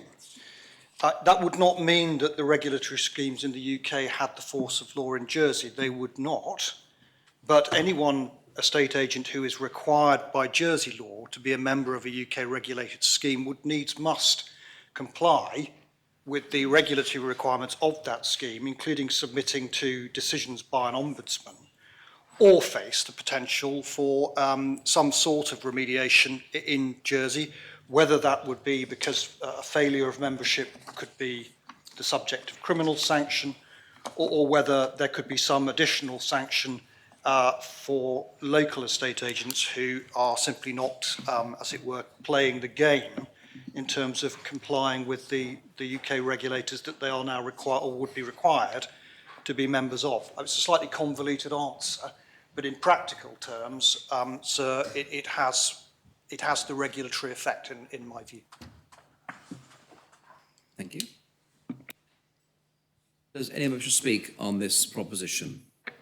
Deputy Morell, then Deputy Rob Ward. Thank you, sir. I'm standing as the respondent. I believe it was written down to be the Housing and Communities Minister, but it will be me, I'm afraid, sir. Yes. So first of all, I want to thank Deputy Andrews for bringing this and effectively, as he said, pressing the fast forward button on this one. And I'd also like to thank the Constable of St Mary in his former role as Deputy of St Mary and the Chair of the Economic and International Affairs Scrutiny Panel for the review that they did into this work. And our amendment, which I'm delighted Deputy Andrews has accepted, reflects the work of the scrutiny panel and their recommendations. I think, as Deputy Andrews has quite ably highlighted, there are many islanders who, at the very least, question or have questioned some of the conduct of estate agents, some of the ways that they have felt a property transaction has fallen or affected them negatively. What I would say is that property transactions are not always, it is not just the estate agent that is involved in a property transaction. Lawyers are involved, surveyors are involved, and banks are involved as well. And so just because a transaction fails or falls through, let's say at the last minute, does not necessarily mean it's the estate agent that was responsible for that. In my own experience, I've seen that happen at the legal level rather than the estate agency level. But there is redress, there is redress through the Law Society in Jersey, where lawyers are involved. Surveyors, I would assume that the Royal Institute of Chartered Surveyors would be an area that you can go back to for redress. And so I am completely comfortable with this idea that we bring in a redress scheme or require membership of a redress scheme. I think in the work that we will do on this, I think it would be worth looking at whether there is the potential to require a local redress scheme, just following the Solicitor General's advice. If not, a UK scheme would be appropriate, but we would need to make sure that it's entirely enforceable in Jersey. When I discussed this matter with officers, there was confidence in officers that actually our consumer protection laws do cover a lot of areas that estate agents would operate within. And so they are existing laws. And so I do believe that this is going to be a matter of bringing in a kind of light level of regulation, which requires, on the one hand, membership of a redress scheme, and then, on the other hand, make sure that it is entirely enforceable within the island. And that will be the aim that we go for. En route, I'm sure we'll explore the possibility for a local redress scheme.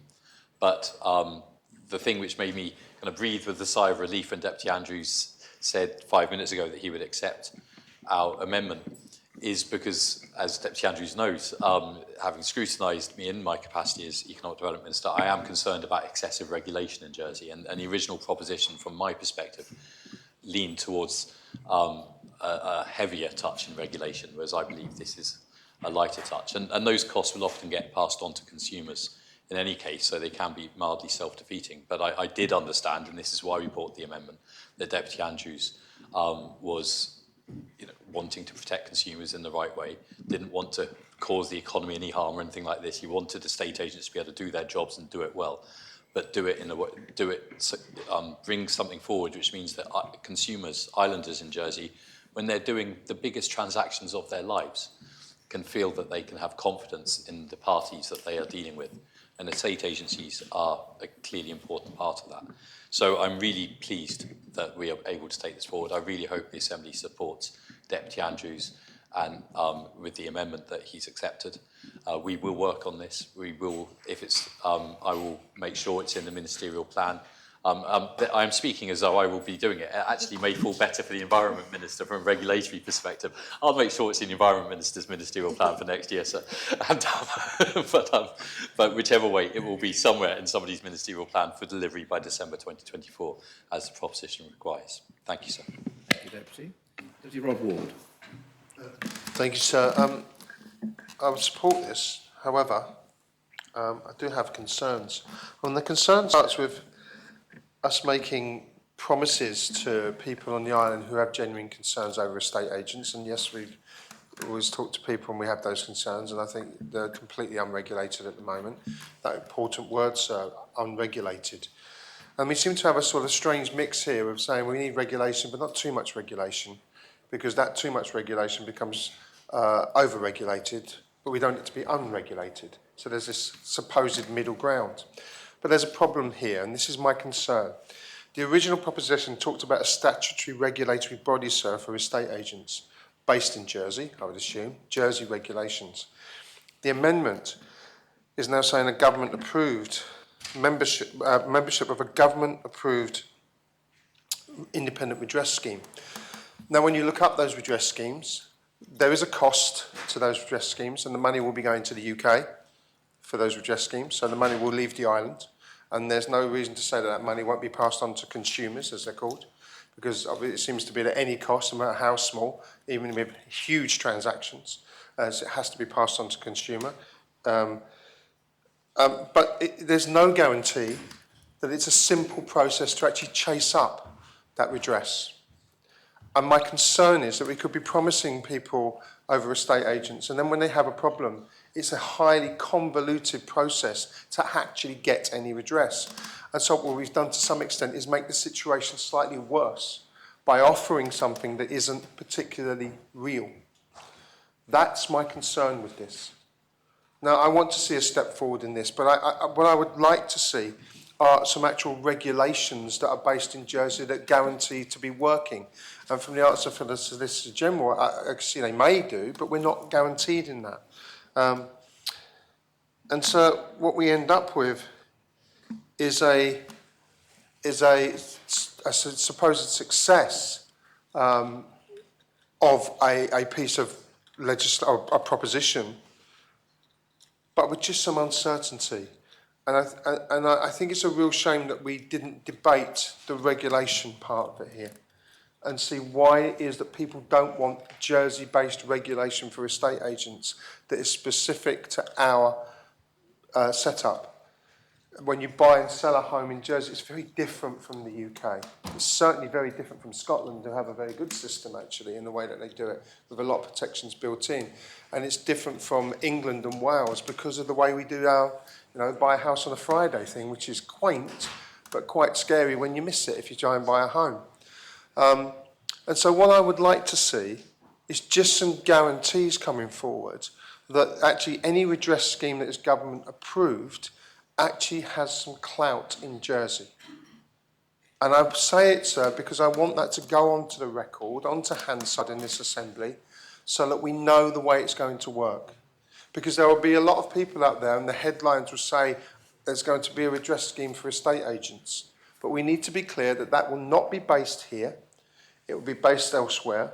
That we're not certain that the regulations will fit as well. We're not certain that the property ombudsman will actually have any clout and power in Jersey. Although I suppose that our public service ombudsman, should it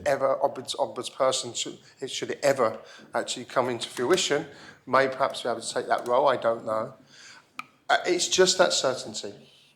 And the removal of the words regulations, which is a political move because it's we don't like regulation. We want a low regulation society, even though in these circumstances, I think people really do need clear regulations, to be quite frank. And it's not about cost, because there is a cost involved in this anyway.